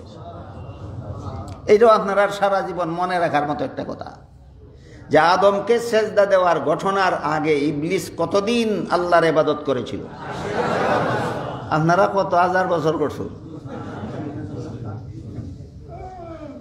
বর্তমান বাংলাদেশে যে পরিমাণ মানুষ আছে এই সমস্ত মানুষে মিললে এই পরিমাণ ইবাদত বন্দেগী আল্লাহরে করছে না, ইবলিস একা যত ইবাদত বন্দেগী আল্লাহর করেছে। ৮০,০০০ বছর ইবাদত বন্দেগী করার পরে আল্লাহ পাক রব্বুল আলামিন ইবলিসকে সারা পৃথিবীর রাজত্ব দান করলেন। কি দান করলেন? সমগ্র পৃথিবীর রাজত্ব দান করলেন। আর তার সিংহাসন দিলেন জান্নাতে। সারা পৃথিবীর রাজত্ব করে আর বসে কোথায়? জান্নাতে। জান্নাতে তার বাসস্থান, জান্নাতে বসবাস করে। সারা পৃথিবীর রাজত্ব করে আর জান্নাতে বসবাস করে। যখন যুক্তি দিল মাটির তৈরি শ্রেষ্ঠ নয়, আল্লাহ বলেন উখরুজ, তোমার ৮০,০০০ বছরের ইবাদত বাতিল। ৮০,০০০ বছরের ইবাদত বাতিল। আমি তো দুঃখিত, কথায় কথা লম্বা হইয়া যায়, এই জন্য আমি খুবই দুঃখিত আপনাদের কাছে, খুবই দুঃখিত। কিন্তু আমি যখন দেখি যে এই সমাজের মুসলমানের জন্য এই কথাটা ব্যাখ্যা করা ফরজ হইয়া দাঁড়াইছে, তখন আর না করতে পারি না। আল্লাহর হুকুমের বিধান, আল্লাহর বিধানের বিরুদ্ধে যুক্তি দিয়া ইবলিসের ৮০,০০০ বছরের ইবাদত বাতিল হইল। এখন আল্লাহ যদি বিধান দেন মহিলাদেরকে পর্দায় রাখতে হবে, আর কেউ যদি যুক্তি দেয় না পর্দায় রাখলে সমান অধিকার থাকে না, তাইলে তুমি ক হাজার বছর ইবাদত করছো? ইবলিসের তো এই যুক্তির কারণে ৮০,০০০ বছরের ইবাদত গেছে। আমি কি বুঝাইতে চাইতেছি বুঝতে পারতেছেন আপনারা? এই যুক্তি তো আল্লাহর বিধানের বিরুদ্ধে যুক্তিটা দেওয়ার কারণে ইবলিসের ৮০,০০০ বছরের ইবাদত বাতিল। তুমি ক বছর হজ করছো? তুমি কটা উমরা করছো? তুমি ক হাজার বছর পর্যন্ত নামাজ রোজা করছো? তুমি যে কও যে আল্লাহর হুকুম মতো পর্দা মানলে মেয়ে লোকের পুরুষের সমান অধিকার থাকে না, তোমার যুক্তিটাও আল্লাহর হুকুমের বিরুদ্ধেই তো গেল। তোমার যুক্তিও তো আল্লাহর হুকুমের বিরুদ্ধে গেল। তোমার যুক্তিতে আর ইবলিসের যুক্তিতে ব্যবধান কোথায়? ইবলিসে যদি এমন যুক্তি দিয়ে ৮০,০০০ বছরের ইবাদত ক্যান্সেল হইল, তুমিও তো এই যুক্তিই দিছ, ক হাজার বছর ইবাদত করে দিছ। আমি গত বছর কইছিলাম আপনাদেরকে বিষয়টা বুঝাইতে গিয়া যে উজুর ৪ ফরজ, মুখ দোয়া, হাত দোয়া, মাথা মাসা করা, পাও দোয়া। কিসের জন্য উজু ফরজ? নামাজের জন্য। কিসের জন্য? মুখ দিল, হাত দিল, মাথা মাসা কইর করলো, পাও দিল, আর নামাজের নিয়ত করার আগে ফাঁদ মাইরা দিল। কই গেল তার হাত দোয়া? কই গেল তার মুখ দোয়া? ঠিক তেমনি ভাবে তুমি বছরে বছরে হজ করো, উমরা করো, ৫ ওয়াক্ত নামাজ পড়ো, তাহাজ্জুদও পড়ো, কোরআন তেলাওয়াত করো, আর আল্লাহর বিরুদ্ধে যুক্তি দিয়া দিছো। তুমিও তো তোমার ইমানও ফাঁদ মাইরা দিছো।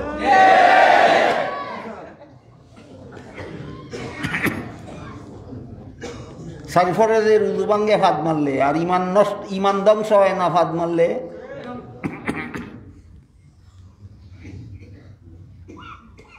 ইবলিসের একটা যুক্তির কারণে ইবলিস কি কি পুরস্কার হইল? ১ নম্বর পুরস্কার ৮০,০০০ বছরের ইবাদত ক্যান্সেল। ২ নম্বর পুরস্কার সারা পৃথিবীর রাজত্ব বাতিল, রাজত্ব হাতছাড়া হইল। ইবলিস কোন দেশের রাজা ছিল? সারা পৃথিবীর রাজত্ব ইবলিসের রাজত্ব ইবলিস চিরকালের জন্য পাইছিল না? আল্লাহর বিরুদ্ধে একটা যুক্তি দিয়েই ক্যান্সেল, বস সারা পৃথিবীর রাজত্ব গেল। জান্নাতে বসবাস করার ফ্যাসিলিটি গেল। এই ফ্যাসিলিটি গেল কথাটা ঘোষণা দিয়ে আল্লাহ বলেন উখরুজ, বের হ, বাইর। এখন বলেন তো কই থেকে বাইর কইছেন আল্লাহ? হ্যাঁ, জান্নাত থেকে বাইর, এখন তোর বসবাসের ফ্যাসিলিটি নেই। আরেকটা উপাধি দিয়া দিলেন, ইন্নাকা রাজিম, তুই চিরকালের জন্য আমি আল্লাহর দরবার থেকে বিতাড়িত। কতদিনের জন্য? এটা 4 নম্বর পুরস্কার। 1 নম্বর পুরস্কার 80,000 বৎসরের ইবাদত ক্যান্সেল। 2 নম্বর পুরস্কার সমগ্র পৃথিবীর রাজত্ব ক্যান্সেল। 3 নম্বর পুরস্কার জান্নাত থেকে বহিষ্কার। 4 নম্বর পুরস্কার চিরকালের জন্য আল্লাহর দরবার থেকে বিতাড়িত। কত কাজের পুরস্কার? কাজটা আল্লাহর বিধানের বিরুদ্ধে যুক্তি, কাজটা বিধানের বিরুদ্ধে যুক্তি। যখন ইবলিস টের হইল যে আমার তো চিরকালের জন্য আল্লাহর দরবার থেকে বিতাড়িত, তখন আল্লাহর কাছে কইল, ক্বালা ফাআনযিরনি ইলা ইয়াউমি ইউবআসুন। হে আল্লাহ, চিরকালের জন্য যখন আমাকে বিতাড়িত করে দিচ্ছ, তাহলে বিদায়কালে কিছু ফ্যাসিলিটি চাই, বিদায়কালে কিছু সুযোগ সুবিধা দিয়া দাও। কি সুযোগ সুবিধা চাস? কিয়ামত পর্যন্ত আমার হায়াতটা লম্বা করে দাও। আল্লাহ বলেন, ইন্নাকা মিনাল মুনজারিন। দিলাম দিলাম। এরপরে কয় আরেকটা ফ্যাসিলিটি চাই। কি? ফাবিমা আগওয়াইতানি লাআকউদান্না লাহুম সিরাতাকাল মুস্তাকিম সুম্মা লাআতিয়ান্নাহুম মিন বাইনি আইদিহিম ওয়া মিন খালফিহিম ওয়া আন আইমানিহিম ওয়া আন শামাইলিহিম ওয়া লা তাজিদু আকসারাহুম শাকিরিন। প্রত্যেকটা মানুষের মনের মধ্যে কুমন্ত্রণা দেওয়ার ক্ষমতা দান করে দাও। এই প্রসঙ্গে কইলাম ইবলিসের ঘটনাটা আছে। সূরা ইউসুফের 5 নম্বর আয়াতে আল্লাহ বলেছেন, বড় 10 ভাইয়ের কাছে স্বপ্নের ঘটনা বলবে না, বললে তারা ষড়যন্ত্র করবে। ইবলিসের কুমন্ত্রণায়, এই যে ইবলিসের কুমন্ত্রণা, ইবলিসের কুমন্ত্রণাটা আসলো কখন থেকে, কিভাবে আসলো, এবং আপনাদেরকে ইবলিস কিভাবে কুমন্ত্রণা দেয়, আর মানুষ ইবলিসের কুমন্ত্রণা থেকে বাঁচার উপায় কি, এই কথাগুলি এই প্রসঙ্গে আমি মনে করি সর্বস্তরের মুসলমানের জন্য জানা এবং মনে রাখা দরকার। ইবলিস কইল, একটা মানুষকেও ছাড়তাম না কুমন্ত্রণা না দিয়ে। সামন দিক থেকে, পিছন দিক থেকে, ডান দিক থেকে, বাম দিক থেকে, সর্বদিক থেকে মানুষকে আমি কুমন্ত্রণা দিব। মুফাসসিরিন কেরাম তাফসীরের কিতাবে লিখেছেন, ইবলিস 3 ভাবে মানুষকে কুমন্ত্রণা দেয়। কতভাবে?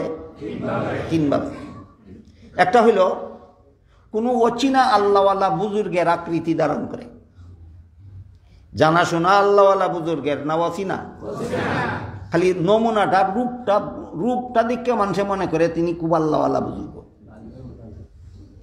আইসা সামনে আইসা যেই কাজ করলে মানুষ ধ্বংস হবে, যেই কাজ করলে মানুষের মারাত্মক ক্ষতি হবে, সেই কাজের কুপরামর্শ দেওয়া যায়। এই জন্য সহিহ মুসলিম শরীফের হাদিসের ভূমিকায় উল্লেখ আছে, ইন্না হাযাল ইলমা দীনুন ফানজুরু আম্মান তাখুযুনা দীনাকুম। যারে চিনো না তার কাছ থেকে দিন শিখতে যাইও না, দিন কার কাছে শিখতে গেছো তার আগে চিনে নাও। বলেন তো, আমার দিন আমি অচিনা মানুষের কাছে শিখতে যাব না, যার কাছে দিন শিখবো তাকে আগে চিনে নিতে হবে। হ্যাঁ, যে এই কথা মুসলিম শরীফের ভূমিকায় কেন লেখা হইল? কারণ ইবলিসে তো আল্লাহওয়ালা বুজুর্গের নমুনা ধরিয়া তোমারে বদ্দিন বানাইব, কিন্তু অচিনা চীনা মানুষের আকৃতি ধারণ করতে পারবেন। এলো ইবলিসে মানুষকে কুমন্ত্রণা দেওয়ার এক পদ্ধতি। ইবলিস মানুষকে কুমন্ত্রণা দেওয়ার 2 নম্বর পদ্ধতি, দ্বারে কাছে আসবে না, দূরের থেকে অদৃশ্য অবস্থায় মনের মধ্যে কুমন্ত্রণা নিক্ষেপ করে দেয়। পাথর আত লইয়া যেমন ঢিল মেরে দেয়, গড়ের আড়াল থেকে গড়ের ওই বাজুর মানুষের মাথায় পড়ে। দেখা দিয়া না আড়ালে থেকে? ঠিক তেমনিভাবে ইবলিস দেখা না দিয়া আড়ালে থেকে মানুষের মনের মধ্যে ফাত্তরের ঢিলের মতো কুমন্ত্রণাটা নিক্ষেপ করে দেয়, উড়াইয়া মারে। আমার অন্তরেও মারে, আপনাদের অন্তরেও মারে। আমার অন্তরে মারে সময় আমি টের পাই, আপনাদেরকে বলে দিই, আপনারা স্মরণ রাখলে আপনারাও টের পাবেন। আপনার ইবলিসের কুমন্ত্রণার ঢিল আপনার অন্তরে কোন মুহূর্তে নিক্ষিপ্ত হইল আপনি টের পাবেন। যখনই দেখবেন মনে চাইতেছে একটা গুনার কাজ করার জন্য, বুঝবেন কুমন্ত্রণাটা আপনার অন্তরে ঢিলের মতো নিক্ষেপ করে দিছে। যখনই দেখবেন মনে চাইতেছে শীতের দিন একটু আজকে ফজরের নামাজটা না হয় কাজেই করিয়া লাগবে না, তবু একটু আরামের ঘুম ঘুমাইয়া লই, এমন কথা কোনো মুসলমানের মনে জাগে না? ওই ইবলিসের কুমন্ত্রণা ঢিলের মতো নিক্ষেপ করে দিল আপনার অন্তরে। বুঝে থাকলে বলুন তো, ইবলিস কুমন্ত্রণার ঢিল অদৃশ্যভাবে আমার অন্তরে কখন নিক্ষেপ করলো, এটা কি আমরা টের পাই না? হ্যাঁ টের পাই। আমি আগেই গেছি, আমার কথা বুঝলে টের পাবেন। এটার থেকে আত্মরক্ষার উপায় কি একটু পরে কইতাছি। 3 নম্বর পদ্ধতি হইল, আকৃতি ধারণ কইরা সামনেও আসে না, দূরের থেকে নিক্ষেপও করে না, সরাসরি মানুষের শরীরের ভিতরে ঢুকে যায়। ঢুকিয়া মানুষের অন্তরের মধ্যে আসন পেতে বসে। আসন পেতে বসা বুঝেন? চাই জানু, 2 হাঁটু 2 দিকে দিয়া 2টা পায়ের ফাতা গুটাইয়া এইভাবে এইভাবে এইভাবে বসাই পাবে। ইবলিস মানুষের শরীরের ভিতরে ঢুকিয়া তার অন্তরের মধ্যে আসন পেতে বসে, যেখানে কুমন্ত্রণা দূর থেকে নিক্ষেপ করার কথা ছিল, আর নিক্ষেপ করার লাগে না, বইয়ে বইয়ে জায়গা তুই কুমন্ত্রণা দিতে থাকে। কথা বুঝতে পারলেন? এই যে 3য় প্রকার পদ্ধতি ইবলিসের কুমন্ত্রণার, এটার থেকে বাঁচার পথ হইল আল্লাহর জিকির। এটার থেকে বাঁচার পথ আল্লাহর জিকির। আল্লাহর জিকির শুনলে ইবলিসের গায়ে জ্বালা ধরে। বন্দা যখন আল্লাহর জিকির করে তখন ইবলিসের গায়ে জ্বালা ধরে। কি ধরনের জ্বালা ধরে এটা একটা উদাহরণের মাধ্যমে আপনারা বুঝতে পারবেন। হাদিস শরীফে আল্লাহ রসুল বলেন, মুয়াজ্জিনে যখন আজান দেয়, বলেন তো আজানে আল্লাহর জিকির আছে কি নাই? মুয়াজ্জিনে যখন আজান দেয় তখন আজানের আওয়াজ যত দূর পর্যন্ত যায়, এই এরিয়ার ভিতরে ইবলিস থাকতে পারে না। এই আজানের আওয়াজের কারণে তার গায়ে এমন জ্বালা ধরে, এই জ্বালার থেকে বাঁচার জন্য আজানের আওয়াজের এরিয়ার বাইরে পলাইয়া যাওয়ার জন্য রসুল বলেন ফলায় আর বায়ু ছাড়ে, ফলায় বায়ু ছাড়তে ছাড়তে ফলায়। কেতনা বিপদে ফললে একটা লোক বায়ু ছাড়তে ছাড়তে ফলাইতে পারে। জিকিরের আওয়াজ শুনলে ইবলিসের গায়ে এমন জ্বালা ধরে, এই জ্বালার থেকে বাঁচার জন্য পলায়ন করে, বায়ু ছাড়তে ছাড়তে পলায়ন করে। তাহলে আমার মনের মধ্যে আসন পেতে বসে যে ইবলিস আমাকে গুনার কুমন্ত্রণা দিচ্ছিল, এটার থেকে আত্মরক্ষার ব্যবস্থা হইল জিকির। যে কোনো উপায়ে আল্লাহর কথা স্মরণ করা, অথবা আল্লাহর হুকুম পালন করা, অথবা আল্লাহর কলেমা জফা, এই সবগুলি জিকির। মুফাসসিরিনে কেরাম তাফসীরের কিতাবে লিখেছেন জিকির 2 প্রকার, একটা হলো মুখের জিকির আর একটা হলো অন্তরের জিকির। এই কথাগুলি মনে রাখার মতো। জিকির কত প্রকার? 2 প্রকার, মুখের জিকির আর অন্তরের জিকির। আপনি যদি মুখে মুখে যখন সুবহানাল্লাহ সুবহানাল্লাহ সুবহানাল্লাহ সুবহানাল্লাহ লা ইলাহা ইল্লাল্লাহ লা ইলাহা ইল্লাল্লাহ লা ইলাহা ইল্লাল্লাহ মুখে আপনি জপতেছেন, আর অন্তরে শয়তানের গায়ে জ্বালা ধরতেছে, ক্ষমতা নাই তার আপনার অন্তরে আসন পেতে বসে থাকার, বের হয়ে চলে যায়। আর অন্তরের জিকির হইল যে কোনো মুহূর্তেই কোনো গুনার কাজের সুযোগ আসে, তখনই আপনার অন্তরে যদি এই আপনার অন্তরকে যদি প্রশ্ন করেন এই গুনার কাজটা যদি করি তাহলে আল্লাহর কাছে কি জবাব দিব, আল্লাহর কাছে কি জবাব দিব, এই ভাবনা যদি আপনাকে মন থেকে আপনাকে গুনার কাজটা থেকে ফিরাইতে পারে, তাহলে প্রমাণ হইল আপনার অন্তরেও জিকির করে। প্রমাণ হইল আপনার অন্তরেও। সুদ খাওয়ার সুযোগ পাইলে যদি আল্লাহর কাছে কি জবাব দিব এমন কথা মনে না জাগে, ঘুষ খাওয়ার সুযোগ পাইলে, মদ খাওয়ার সুযোগ পাইলে, গাঞ্জা খাওয়ার সুযোগ পাইলে আল্লাহর কাছে কি জবাব দিব এই কথায় এই ভাবনা যদি আমার মনকে ফিরাইতে না পারে, তাহলে বোঝা গেল আমার অন্তরে আল্লাহর জিকির নাই। এই যে 2 রকমের জিকির, মুখের জিকির আর অন্তরের জিকির, দুটোটা জিকির শয়তান তাড়াইবার হাতিয়ার। কি তাড়াইবার হাতিয়ার? শয়তান তাড়াইবার হাতিয়ার। আরো কিছু জরুরি কথা আছে। যখন আপনি মুখে জিকির করবেন, মুখে জিকির দুই রকম আছে, একটা হইল জুরে, একটা হইল আস্তে। মুখে জিকির কত প্রকার? দুই প্রকার, একটা জুরে জিকির, একটা আস্তে জিকির। আস্তে জিকির মানে আমি এমন আস্তে আস্তে আল্লাহ আল্লাহ আল্লাহ আল্লাহ সুবহান আল্লাহ সুবহান আল্লাহ এইগুলি আমি জব্ব, যাতে আমার পাশের লোকের কানে না যায়। এটা নিরাপদ। কেমন নিরাপদ? এটার মধ্যে রিয়ার আশঙ্কা নাই। আমি জুরে যদি জিকির করি, তো আমার মনে মনে শয়তানে আরেকটা কুমন্ত্রণা দিতে পারে, আরো জুরে আরো জুরে যাতে মানুষে বুঝে এতে তুই একজন জিকির করনেওয়ালা। এই মনের ভাবটাই হারাম, মনেরই ভাবনাটা ওই হারাম। আমার জিকির শূন্য মানুষে আমাকে একজন জিকির করনেওয়ালা ভাববে, এই কথা যদি আমার মনে জায়গা ভাই, আমার জিকিরটাই হারাম করে দিল, জিকিরটাই হারাম করে দিল। তাহলে বলেন তো জুরে জিকির নিরাপদ না আস্তে জিকির নিরাপদ? আস্তে জিকির নিরাপদ। কিন্তু একটা সমস্যা আছে, আস্তে জিকিরের দ্বারা অন্তরের উপর এত প্রভাব বিস্তার হয় না, জুরে জিকিরের দ্বারা অন্তরে যত প্রভাব বিস্তার হয়। এটা আরেকটা ব্যাপার। আস্তে জিকির 100 বার করলে অন্তরে এতটুকু প্রভাব বিস্তার করে না, জুরে জিকির 10 বার করলে অন্তরে যত প্রভাব বিস্তার করে। কাজেই দুনো দিকেই যুক্তি আসেনি। এই জন্য মুফাসসিরিনে কেরাম তাফসীরের কিতাবে লিখেছেন, তোমার অন্তরে জিকিরের প্রভাব বিস্তার করার জন্য জুরে জিকিরও করতে পারো কতগুলি শর্তে। 3 শর্তে তুমি জুরে জিকিরও করতে পারো, কারণ এর দ্বারা অন্তরের প্রভাব বিস্তার হয় সহজে। কত শর্তে? 3 শর্তে। 1 নম্বর শর্ত হইল, জুরে জিকির করো স্বাভাবিক জুরে, চিৎকার দিয়া নয়। কারণ জিকিরের মধ্যে আল্লাহর নাম আছে, আর বড়দেরকে চিৎকার দিয়া বড়দের নাম ডাকা বেয়াদবি। চিৎকার দিয়া বড়দের নাম ডাকা বেয়াদবি। চিৎকার দিয়া জিকির করা আল্লাহর সাথে বেয়াদবি। স্বাভাবিক জুরে জিকির করা, চিৎকার দিয়া নয়, 1 নম্বর শর্ত। 2 নম্বর শর্ত হইল, তোমার জুরের জিকিরের দ্বারা যেন কোনো মানুষের ধর্মের কাজে ব্যাঘাত না হয়, কোনো মানুষের নফল নামাজে যেন ব্যাঘাত না হয়, কোনো মানুষের কোরআন তেলাওয়াতে যেন তোমার জিকিরের কারণে ব্যাঘাত না হয়। 3 নম্বর শর্ত হইল, তোমার জুরে জিকির করার কারণে কোনো মানুষের সংসারের কাজে যেন ব্যাঘাত না হয়, কোনো ঘুমন্ত মানুষের ঘুমে যেন ব্যাঘাত না হয়, কোনো রুগীর কানে যেন তোমার জুরের জিকিরের কারণে ডিস্টার্ব না হয়। বুঝে থাকলে বলেন, জুরে জিকিরের উপকারও আছে, জায়েজও আছে। বিনা শর্তে না 3 শর্তে? আমাদের দেশের কিছু মানুষ আছে অতি চালাক, জায়েজ আছে মনে রাখে, শর্ত বিল্লালায়। জায়েজ আছে কথাটা মনে রাখে আর শর্তটা বিল্লালায়। এদের জন্য আমি একটা উদাহরণ দিয়া থাকি। চালাক্য বাঙালি গেছে কমলা কিনতো, জিজ্ঞাসা করে কমলার কেজি কত? 50 টাকা। একটা কথার কথা। অনুনয় বিনয়কেরা বলতেছে, ভাই আমি গরিব মানুষ, আমার বাবা অসুস্থ, বাবার লাগে নিতাম, দয়া কইরা আমার কাছ থেকে কম রাখো। আর কমলার দোকানদারে কয়, তোমার কাছ থেকে 5 টাকা কম রাখলে ব্যবসার একটা রীতি আছে, একজনের কাছ থেকে 1 রেট আর একজনের কাছ থেকে আরেক রেটে বিক্রি করলে অন্যান্য ব্যবসায়ীরা দইরে আমার গুলগুলে বানাইব।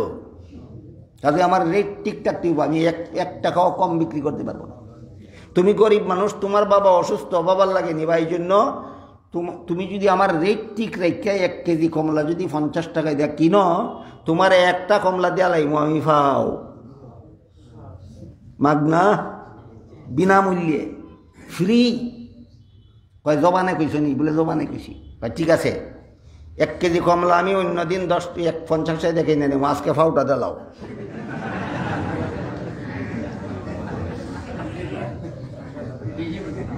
কথাটা ঠিক রাখছে, শর্তটা বাদ দিলাইছে। কথাটা ঠিক রাখছে, শর্তটা বাদ দিলে। এরকম কিছু চালাক্য বাঙালি আছে আমাদের সমাজে, জিকিরের বেলায় জুরে জিকির জায়েজ আছে 3 শর্তে, 1 শর্তও মানে না, কয় জুরে জিকির জায়েজ আছে। গুড়ার ডিম বুঝছো, জুরে জিকির কেমনে জায়েজ আছে? এই কথাগুলি সচরাচর সমাজে আলোচনা হয় না, কিন্তু আমি দেখি ফাঁকে ফাঁকে ফাঁকে ফাঁকে এগুলি নিয়ে যথেষ্ট পরিমাণ বিতর্কের সৃষ্টি হয়। মুসলমান সমাজকে বিতর্কের হাত থেকে রক্ষা করার জন্য এই কুনাখানা লইয়া কথাগুলি আলোচনা হওয়া দরকার আমি মনে করছিলাম। এই জন্য শয়তানের চক্রান্ত থেকে আত্মরক্ষার বিশেষ ব্যবস্থা হইল আল্লাহর জিকির। বিশেষ ব্যবস্থা হইল আল্লাহর জিকির। আরেকটা জরুরি কথা হইল যে শয়তানের কুমন্ত্রণা দেয় আমাকে, শয়তান আমাকে উস্কানি দেয়, কুমন্ত্রণা দেয় গুনায় লিপ্ত করার জন্য, কিন্তু সিদ্ধান্ত আমার। কুমন্ত্রণা শয়তানের আর সিদ্ধান্ত আমার। আমি যদি সিদ্ধান্ত না নেই, শয়তানের বাভেরও ক্ষমতা নাই আমার গুনাহ করাইবার।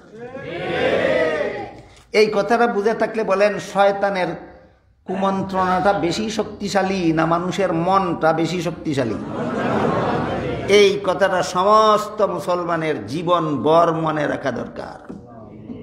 শয়তানের ক্ষমতা আছে শুধু কুমন্ত্রণা দেওয়ার, সিদ্ধান্ত নেওয়ার 16 আনা ক্ষমতা আল্লাহ তোমার অন্তরে দিয়ে রাখছে।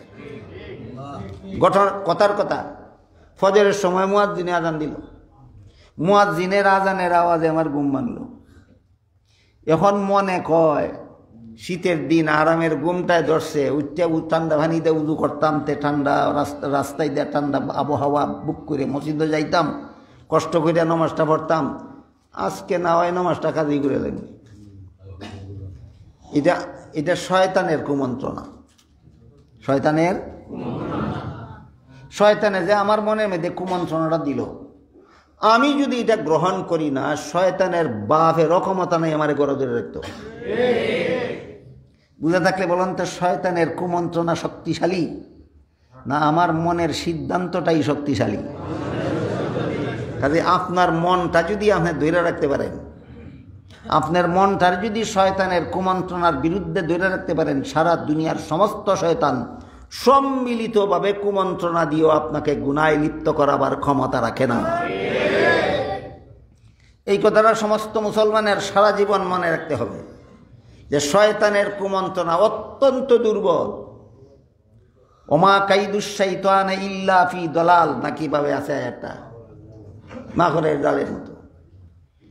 আর তোমার মনের সিদ্ধান্তটাই চূড়ান্ত।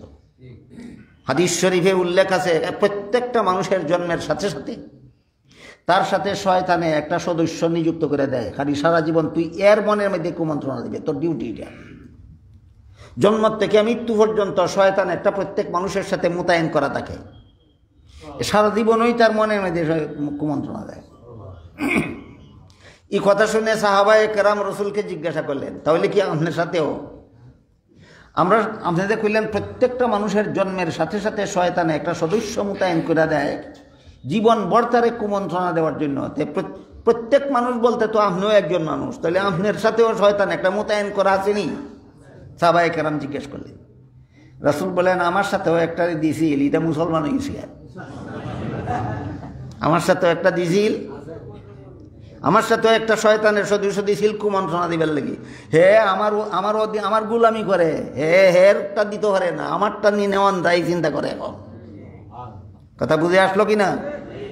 সাথে সাথে রাসূল বলেন, যেমনভাবে প্রতিটি মানুষের জন্মের সাথে সাথে শয়তানে একটা সদস্য তার সাথে মোতায়েন করে দেয় মরণ পর্যন্ত তাকে কুমন্ত্রণা দেওয়ার জন্য, ঠিক তেমনিভাবে আল্লাহ পাক রব্বুল আলামিন প্রত্যেকটা মানুষের জন্মের সাথে সাথে তার সাথে একজন ফিরিস্তা মোতায়েন করে দেন।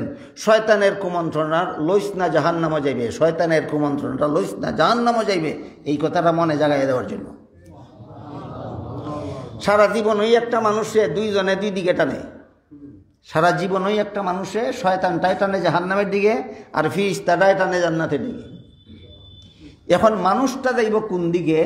যে শয়তানের ক্ষমতা নাই, ফিরিস্তার ক্ষমতা নাই, এই ক্ষমতাটা আল্লাহ পাক রব্বুল আলামিন তোমার অন্তরে দান করেছে।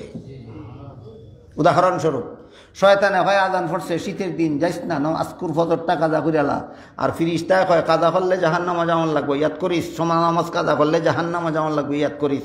ফিরিস্তায়ও 11 মসজিদ আনতে পারে না, শয়তান 11 বিছনাত রাখতে পারে না, কারণ রাজা হইল আমার মন, রাজা হইল আমার মন।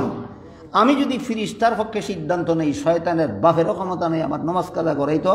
আর আমি যদি শয়তানের কুমন্ত্রণাটা গ্রহণ করে নেই, সমস্ত ফিরিস্তারেরও ক্ষমতা নাই আমার 11 মসজিদ হাজির করতাম। এবার বলেন শক্তিশালী কে? শক্তিশালী হলো মন। ইন্না কাইদা শাইতানি দাইফা, দাইফা, ইন্না কাইদা শাইতানি দাইফা। শয়তানের মক্কর কি পরিমাণ দুর্বল, শুধু মন্ত্রণা দিতে পারে, আমার কিছু করতে বাধ্য করতে পারে না। তো শয়তানে কইল, যখন আল্লাহ কইলেন বহিষ্কার হ, ইয়াদ আছে নি কথা? বহিষ্কার, শয়তানে কইল আমার আরেকটা ফ্যাসিলিটি দাও। একটা ফ্যাসিলিটি হইল কিয়ামত পর্যন্ত লম্বা হায়াত দাও। আরেকটা ফ্যাসিলিটি হইল মানুষের মনের মধ্যে কুমন্ত্রণা দেওয়ার সুযোগ দাও। আল্লাহ দিলেন। এরপরে সে আল্লাহকে চ্যালেঞ্জ করে, একটা মানুষও ছাড়তাম না কুমন্ত্রণা না দিয়ে, একটা মানুষও ছাড়তাম না কুমন্ত্রণা না দিয়ে। আল্লাহ পাক রব্বুল আলামিন শয়তানের চ্যালেঞ্জের দুয়াবে তারে বলে দিলেন, তুই আমার কোনো একটা বান্দারে কুমন্ত্রণা দিয়া সারা জীবনও যদি গুনাহ করাস, এরপরেও যদি মানুষটা কোনো নবী অথবা নায়েবে নবীর কথা শুনে জান্নাতে যাওয়ার আশায় জাহান্নামের ভয়ে যথারীতি তওবা কইরা গুনার অভ্যাসটা ছেড়ে দেয়, আর আমি আল্লাহর সাথে ওয়াদা করে জীবনে আর কোনোদিন গুনাহ করবে না, যে তুই সারা জীবন বর কুমন্ত্রণা দিয়া যত গুনাহ করাইছিলি আমি একদিনে মাফ করে দেব। চ্যালেঞ্জের জবাব হইছেনি। হ্যাঁ, দুইটা ফ্যাসিলিটি চাইয়া নিছে, চাইয়া ফ্যাসিলিটি পাওয়া মাত্রই ফালটা আল্লাহরে চ্যালেঞ্জ করে বসে। আল্লাহ পাক রব্বুল আলামিন দাঁত ভাঙ্গা জবাব দিয়া দিয়েছেন চ্যালেঞ্জের, দাঁত ভাঙ্গা জবাব দিয়া দিয়েছেন চ্যালেঞ্জের। এই কারণে এক হাদিসে আছে আল্লাহ রাসূল বললেন, শয়তানে কয় একদল মানুষে আমি গুনায় লিপ্ত করাইয়া কমর ভাঙ্গা দিছি, আর একদল গুনাহগারে তওবা কইরা আমার কমরটা ভাঙ্গা দিছে। কি বুঝলেন? একদল মানুষে গুনায় লিপ্ত করাইয়া এদের কমর ভাঙ্গা দিছি, জাহান্নামে যাওয়ার ব্যবস্থা করে ফেলাইছি। কিন্তু একদল গুনাহগারে তওবা কইরা গুনাহ ছেড়ে দিয়ে আমার কোমর ভেঙে গেছে। সারা জীবনের মেহনত বরবাদ। আমি সারাটা জীবনের সুদ খাওয়াইলাম, ঘুষ খাওয়াইলাম, মদ খাওয়াইলাম, গাঞ্জা খাওয়াইলাম, সারাটা জীবনের নমাজ কাজা করাইলাম, রোজা কাজা করাইলাম, হারাম কাজে লিপ্ত রাখাইলাম, আর শেষ জীবনে আইয়া সবগুলির ক্ষতিপূরণ দিয়া তওবা করিয়া সে আর জীবনে কোনোদিন নমাজ কাজা করে না, আর জীবনে কোনোদিন রোজা কাজা করে না, আর জীবনে কোনোদিন হারাম পথে যায় না, যে কারণে আল্লাহ তার সারা জীবনের গুনাহ একসাথে মাফ করে দিছে। বুঝে থাকলে বলেন, কে কার কোমর ভাঙ্গা দিল? শয়তানে একদল মানুষের কোমর ভেঙে দিল গুনায় লিপ্ত করে, আর একদল গুনাহগারে শয়তানের কোমর ভেঙে দিল। একদল গুনাহগারে শয়তানের কোমর ভেঙে দিল তওবা করিয়া। এই কারণে হাদিস শরীফে আল্লাহ রাসূল সাল্লাল্লাহু আলাইহি ওয়াসাল্লাম বলেন, এখান থেকে শয়তানে একটা হুসট খায়। হুসট না, সারা জীবন মেহনত করে লক্ষ লক্ষ কোটি কোটি গুনাহ করাইছে, আর হে একদিনে তওবা করে মাফ করে দিয়েছে। কত বড় হুসট! শয়তানে হুসট খাইয়া এখান থেকে আরেকটা জিনিস আবিষ্কার করছে, তুমি যখন গুনাহ বুঝে গুনাহ করলে সারা জীবনের গুনাহ একদিনে তওবা করে মাফ করে দাও, তাহলে তোমারে সব বুঝা গুনাহ করাইব। তুমি সব মনে কইরা গুনাহ করবা, জীবনে তওবা নসিব হবে না। এই জিনিসটার নাম হইল বিদআত। এই জিনিসটার নাম হইল যত বিদাতি যত বিদাত করে, গুনাহ বুঝে বিদাত করে না সব বুঝে বিদাত করে। হাদিস শরীফে রাসূল করিম সাল্লাল্লাহু আলাইহি ওয়াসাল্লাম বলেন, বিদাতীদের তওবা নসিব হয় না। সুদকুরেরও তওবা নসিব হতে পারে, ঘুষখোরেরও তওবা নসিব হতে পারে, জিনাকারেরও তওবা নসিব হতে পারে, কারণ এইটা সব মনে কইরা করে না, গুনাহ মনে কইরা করে।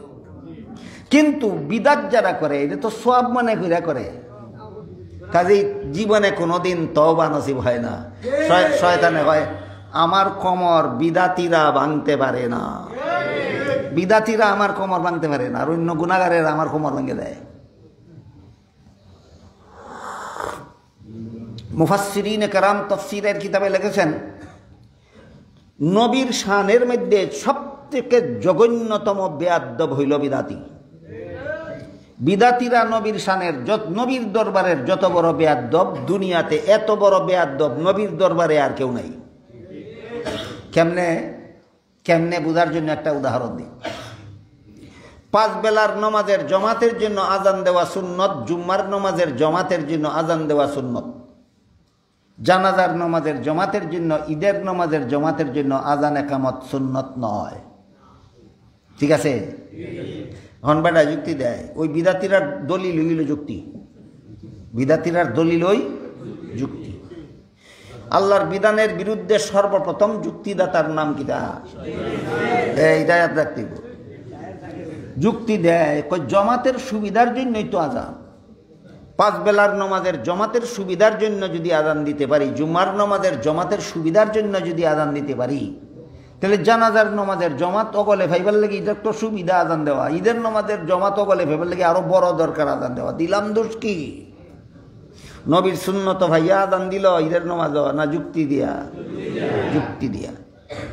এইরকম যুক্তি দিয়া যারা সওয়াবের কাজ করে, যে কোনো রকমের বিদাত করে, মুফাসসিরিনে কেরাম লেখেন তাফসীরের কিতাবে, এরা মুখের ভাষায় কয় না, এদের কাজের দ্বারা এই কথা বুঝাইতে চায় যে এই কাজ করলে যে সওয়াব হয় নবী জানে না, এই জন্য নবী শিখাইছে না, আমি জানি এই জন্য আমি করি। নবীর শানের কেতনা বড় বেয়াদব, নবীর দরবারের কেতনা বড় বেয়াদব বিদাতিরা। এই জন্য মুফাসসিরিনে কেরাম তাফসীরের কিতাবে লিখেছেন, বিদাতিদের চেয়ে জঘন্যতম বেয়াদব নবীর দরবারে আর কেউ হতে পারে না।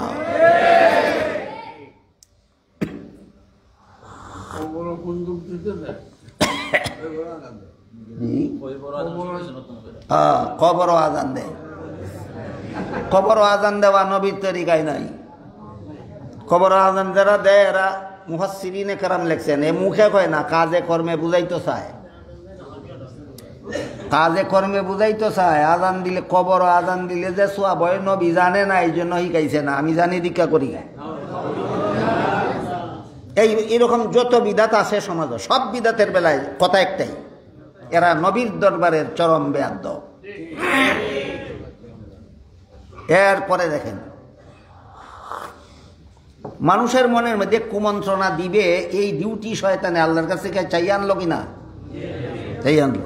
এই ঘটনা শুনলে অনেকে মনে মনে প্রশ্ন করে, শয়তানে চাইল দেখে আল্লাহ দিল দু?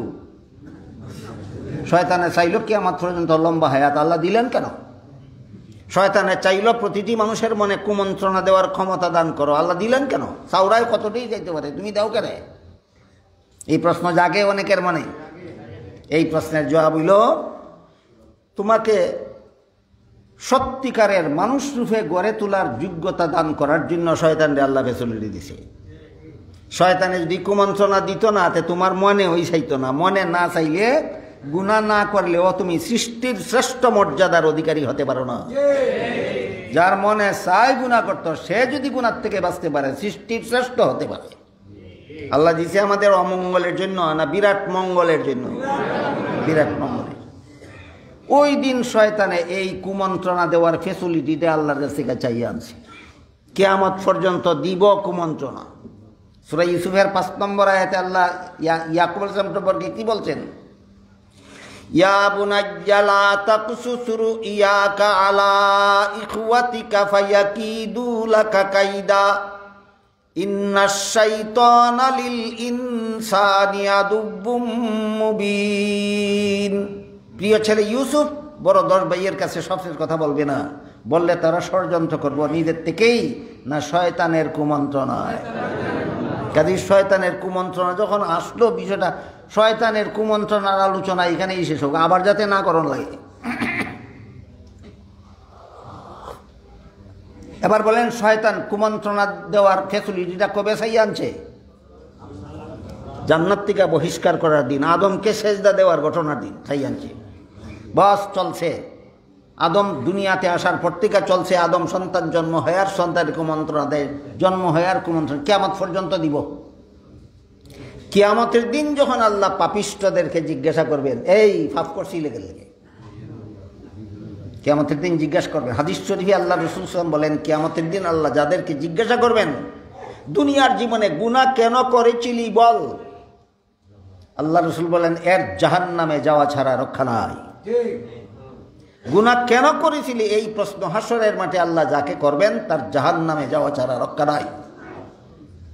তখন সে নানা রকমের বাহানা করবে। গুনার দায় দায়িত্ব এড়াবার জন্য হাসরের বিচারে পাপিষ্ঠরা বহুমুখী বাহানা করবে। এই বাহানাগুলির বিবরণ দিলে এই সূরা ইউসুফের তাফসীর হইতো না, রঙা লাগবে হাসরের মাঠ। কাজেই বিবরণের দরকার নাই, শুধু শয়তানের কুমন্ত্রণার ব্যাপারে হাসরের মাঠে কিছু আলজব হবো, এটা শুধু শূন্য লাগে। যখন হাসরের মাঠে পাপিষ্ঠরা বহুমুখী বাহানা করবে পাপের দায় দায়িত্ব এড়াবার জন্য, ওই সমস্ত বাহানার মধ্যে একটা মাত্র বাহানা হইল, এক পর্যায়ে এসে বলবে, আল্লাহ এই গুনাহগুলি আমারে শয়তানে করাইছে, কাজে এই গুনার জন্য আমি দায়ী না, শয়তান দায়ী। আগের কথা মনে করেন, আমি যদি গুনাহ করার সিদ্ধান্ত যদি আমার মন থেকে না নেই, শয়তানের ভাবে নিভারব গুনাহ করাইবে, তাহলে সত্যই শয়তান দায়ী না শয়তান শুধু কুমন্ত্রণাদাতা? গুনার জন্য আমার মনটাই দায়ী। এই কথা ক্লিয়ার হয়েছে তো? গুনার জন্য আমার মনটাই দায়ী, শয়তান শুধু কুমন্ত্রণাদাতা। যখন কইবা আল্লাহ এই গুনাহগুলি আমি করছি না, শয়তানে করাইছে, এই গুনার জন্য আমি দায়ী না, শয়তান দায়ী, তখন আল্লাহ শয়তানকে জিজ্ঞাসা করবেন, এই তুই আমার বন্দারে গুনাহ করাইলে কেন? তখন শয়তানে কইবা আল্লাহ আমি গুনাহ করাইছি কিনা করাইছি না পরে কইব, আমি পরে বলি গুনাহ করাইছি কিনা তোমার বন্দারে, কিন্তু এর আগে জিজ্ঞাসা করো, হে আমারে দেখছেনি কোনোদিন দুনিয়াতে? তো আল্লাহ জিজ্ঞাসা করবেন, দুনিয়াতে শয়তান দেখছিলেনি? কয় না, দেখছি না। এখন শয়তানে আবার কইব, আল্লাহ দয়া করে তোমার পাপিষ্ঠ বান্দাটারে আরেকটা কথা জিজ্ঞাসা করো, কি? হে আমারে দেখলোই না কোনোদিন, এর মানে হইলো আমি তো এর দ্বারে কাছেও গেছি না, আমি কেমনে এর গুনাহ করাইলাম? আল্লাহ জিজ্ঞাসা করবেন, তুই নিজে কইছস শয়তান দেখছস না, মানে শয়তান কোনোদিন তোর দ্বারে কাছেও গেছে না, তাইলে এই শয়তানে তোরে কেমনে গুনাহ করাইল? কইব আল্লাহ 2 নম্বর পদ্ধতিতে আমারে গুনাহ করাইছে, ইয়াদাসেনি পদ্ধতি 2 নম্বর দেখা দিছে না, দূরের থেকে কুমন্ত্রণাটা ঢিলের মতো নিক্ষেপ করে দিছে আমার অন্তরে, কাজে আমার গুনার জন্য সে দায়ী। তখন শয়তানে কইব আল্লাহ আমি যে কুমন্ত্রণা তার অন্তরে নিক্ষেপ করবো, এই পাপিষ্ঠ আজকে কি কয়? আমি দেখি ওই দিনই কইয়া গেছি। বলেন পাপিষ্ঠ কোন দিন কয়? হিসাব দিবার দিন। আর শয়তানে এটা যে করবো এটা দুনিয়াতে আইবার দিনেই কইয়াছে যে আমি একটা বন্দারও ছাড়তাম না কুমন্ত্রণা না দিয়া। হে আজকে আপনারা কি বুঝাইতে চায়? আমি আগেই কইয়া গেছি কুমন্ত্রণা দেব, হে আমার কুমন্ত্রণা নিল কেন? এই কথাটা জিজ্ঞাসা করো। কাজেই শয়তানের কুমন্ত্রণার আগাগোড়া, শয়তানের কুমন্ত্রণা কখন থেকে শুরু হইল, কিভাবে শুরু হইল, কিভাবে দেয়, কিভাবে আত্মরক্ষা, কুমন্ত্রণা সম্পর্কে শেষ বিচারের দিন কি সওয়াল জবাব ক্লিয়ার হইল? এই বিষয়গুলি ক্লিয়ার হওয়া দরকার।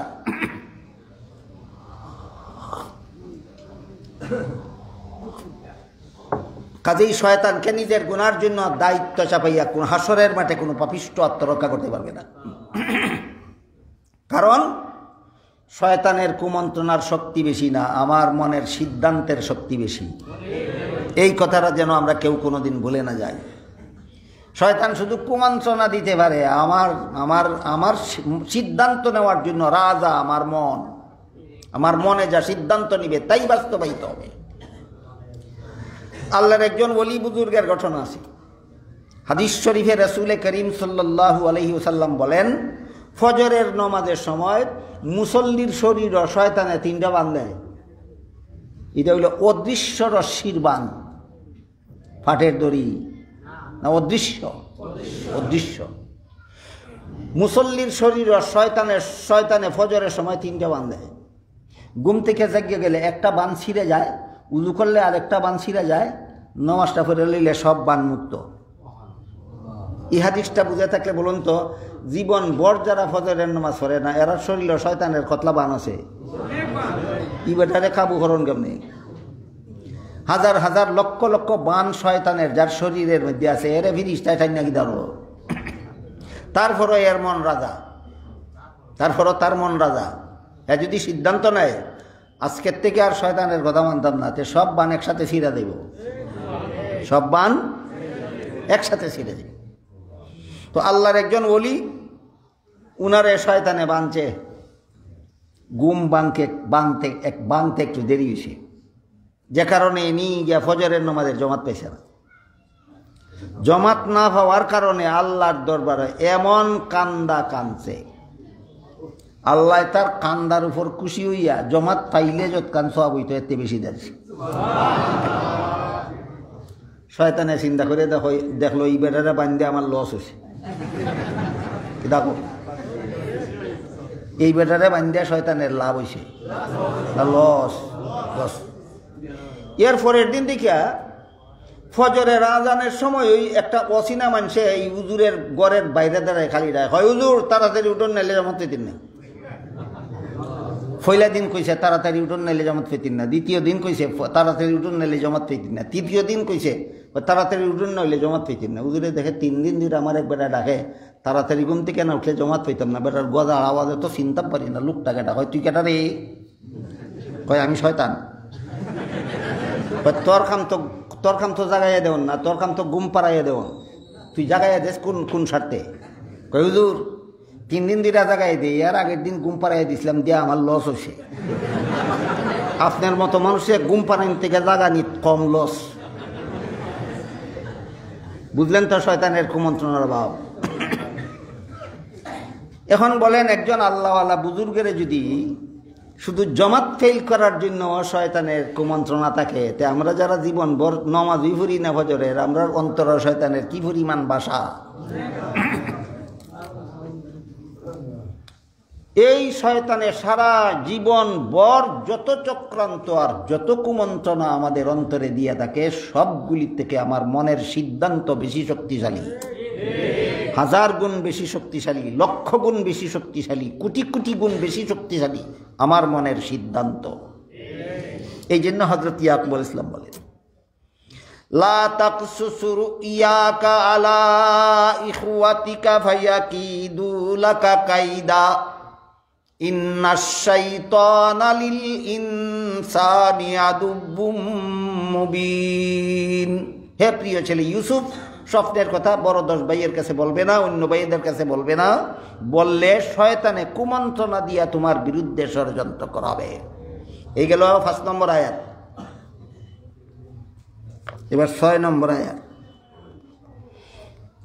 وَكَذَلِكَ يَجْتَبِيكَ رَبُّكَ وَيُعَلِّمُكَ مِنْ تَأْوِيلِ الْأَحَادِيثِ وَيُتِمُّ نِعْمَتَهُ عَلَيْكَ وَعَلَى آلِ يَعْقُوبَ كَمَا أَتَمَّهَا عَلَى أَبَوَيْكَ من قبل إبراهيم وإسحاق إن ربك عليم حكيم। স্বপ্নের ব্যাখ্যা প্রসঙ্গে হযরত ইয়াকুব আলাইহিস সালাম ইউসুফ আলাইহিস সালামকে আরো কতগুলি ভবিষ্যৎবাণী সুস্পষ্ট করে দিলেন 5 নম্বর আয়াতে, 6 নম্বর আয়াতে। 6 নম্বর আয়াতে ইয়াকুব আলাইহিস সালাম ইউসুফ আলাইহিস সালামকে বলেন, ওয়াকাযালিকা ইয়াজতাবিকা রাব্বুকা, যেভাবে আল্লাহ পাক রব্বুল আলামিন তোমাকে স্বপ্নের মাধ্যমে সুসংবাদ দিয়েছেন। রহমানি স্বপ্নের উদ্দেশ্য হয়তো সতর্ক করা, না হয় সুসংবাদ দেওয়া, হয়তো সতর্ক করা, না হয় সুসংবাদ দেওয়া। এক হাদিসে আছে রাসূল করিম সাল্লাল্লাহু আলাইহি ওয়াসাল্লাম বলেন, মুমিনের রহমানি স্বপ্ন নবুয়তের 46 ভাগের 1 ভাগ।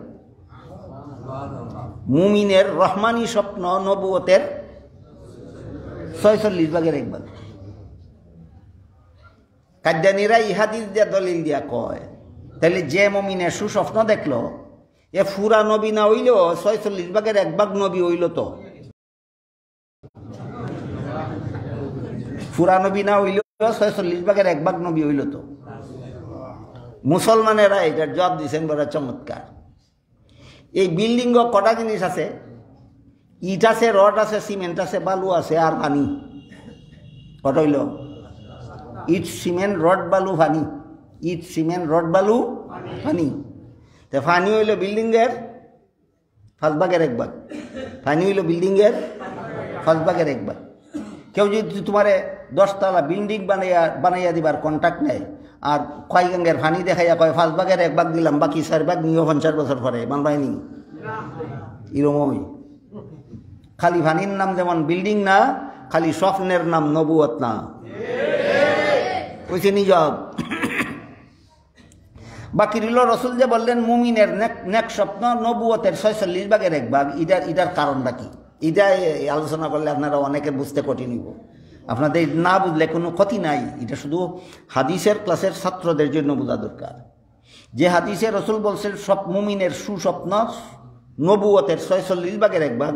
46 ভাগ বলতে কি বুঝাইলেন, 1 ভাগ বলতে কি বুঝাইলেন, এটা আপনাদের দরকারি না, আপনাদের দরকার নাই। আপনাদেরকে বুঝাইতে গেলে অনেক সময় লাগবে, কঠিন হবে, না বুঝলে কোনো ক্ষতি নাই। এটা শুধুমাত্র হাদিসের ক্লাসের ছাত্রদের বুঝার এবং বোঝানির ব্যাপার। এই জন্য আমি আজকের জন্য ওই ব্যাখ্যার দিকে গেলাম না। ইয়াকুব আলাইহিস সালাম ইউসুফ আলাইহিস সালামকে বললেন, আল্লাহ যেভাবে তোমাকে স্বপ্নের দ্বারা সুসংবাদ দিলেন, এই সুসংবাদটা হইল মুমিনের রহমানি স্বপ্ন। আমি গতদিন বা এর আগের দিন বলেছি, মুমিন মুসলমানের স্বপ্ন 3 রকমের হয়, নবীগণের স্বপ্ন 1 রকম হয়।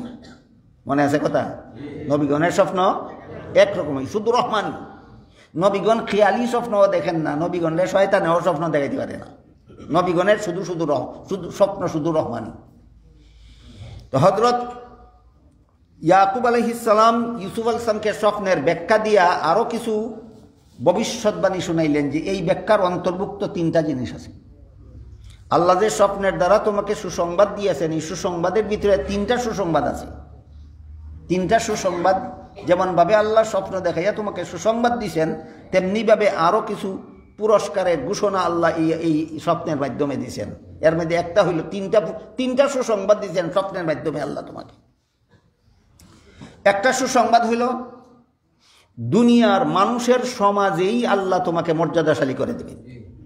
দুনিয়ার মানুষের সমাজেই আল্লাহ তোমাকে মর্যাদাশালী করে দেবেন।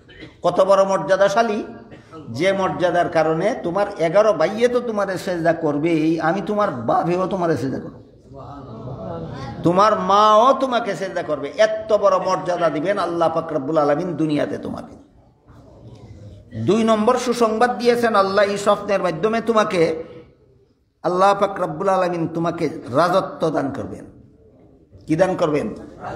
রাজত্ব দান করবেন। ভুলে যাবেন না, আল্লাহর পরিকল্পনার মধ্যে আছে তুমি মিশরের রাজা হইবা, আর 10 ভাইয়ের পরিকল্পনার মধ্যে আছে তোরে মাইরা লাগি। যারে আল্লাহ মিশরের ভবিষ্যতে মিশরের রাজা বানাইবেন, তারে 10 ভাইয়ে মিললে মেরে লইতে পারো? সারা দুনিয়ার মানুষ সম্মিলিতভাবেও মারতে পারবে না। এই স্বপ্নের মাধ্যমে ইউসুফ আলাইহিস সালামকে আল্লাহ পাক রব্বুল আলামিন 3 প্রকারের সুসংবাদ দিয়েছেন। এক প্রকারের সুসংবাদ হইল দুনিয়াতে এত বড় মর্যাদাশালী বানাবেন যে মর্যাদার স্বীকৃতি দিতে গিয়া অন্যরা তাকে সেজদা করবে। দ্বিতীয় প্রকার সুসংবাদ দিলেন আল্লাহ পাক রব্বুল আলামিন তোমাকে ভবিষ্যতে রাষ্ট্রপ্রধান মনোনীত করবেন। রাষ্ট্রপ্রধান মনোনীত করবেন। ওই যে বলছিলাম 30 প্রকারের গুরুত্বপূর্ণ বিষয় আল্লাহ এই সূরার ভিতরে বর্ণনা করছেন। এই জন্য এই কাহিনীকে আল্লাহ উত্তম কাহিনী আহসানুল কাসাস বলেছেন।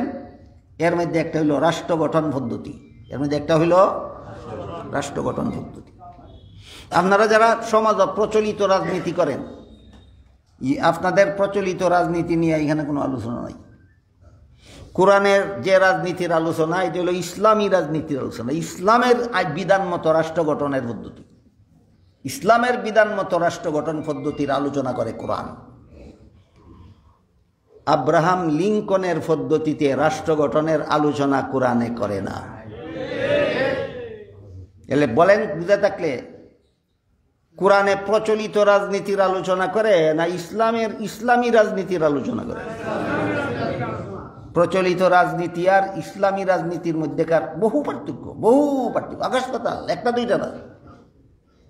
এর মধ্যে 1-2টা উদাহরণ আপনাদেরকে বোঝাবার চেষ্টা করব।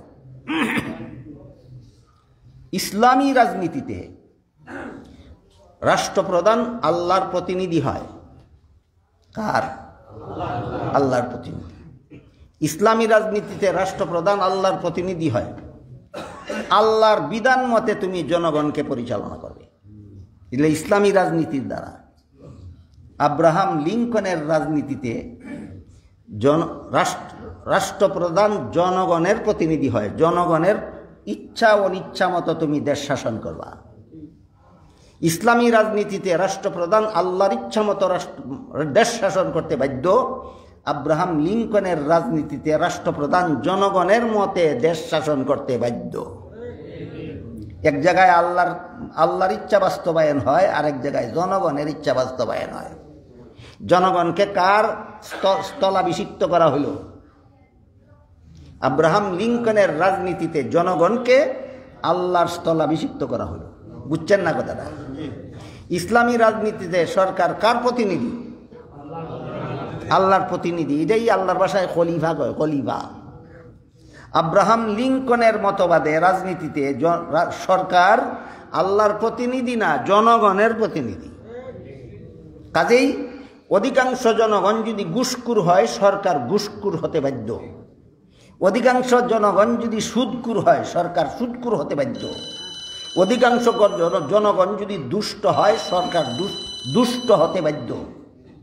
ইসলামী রাজনীতিতে সরকার সুদকুর, ঘুষকুর, মদকুর, গাঞ্জাকুর হওয়ার কোনো পথ নাই, কারণ সে জনগণের প্রতিনিধি নয়, সে আল্লাহর প্রতিনিধি। বুঝে থাকলে বলুন তো, প্রচলিত রাজনীতি আর ইসলামী রাজনীতিতে বেশ কম আছে? কোরআনে আল্লাহ পাক রব্বুল আলামিন সূরা ইউসুফে আল্লাহ যে রাজনীতির আলোচনা করবেন, এটা আব্রাহাম লিঙ্কনের রাজনীতি না ইসলামের রাজনীতি? ইসলামের রাজনীতি। আরেকটা পার্থক্য দেখেন,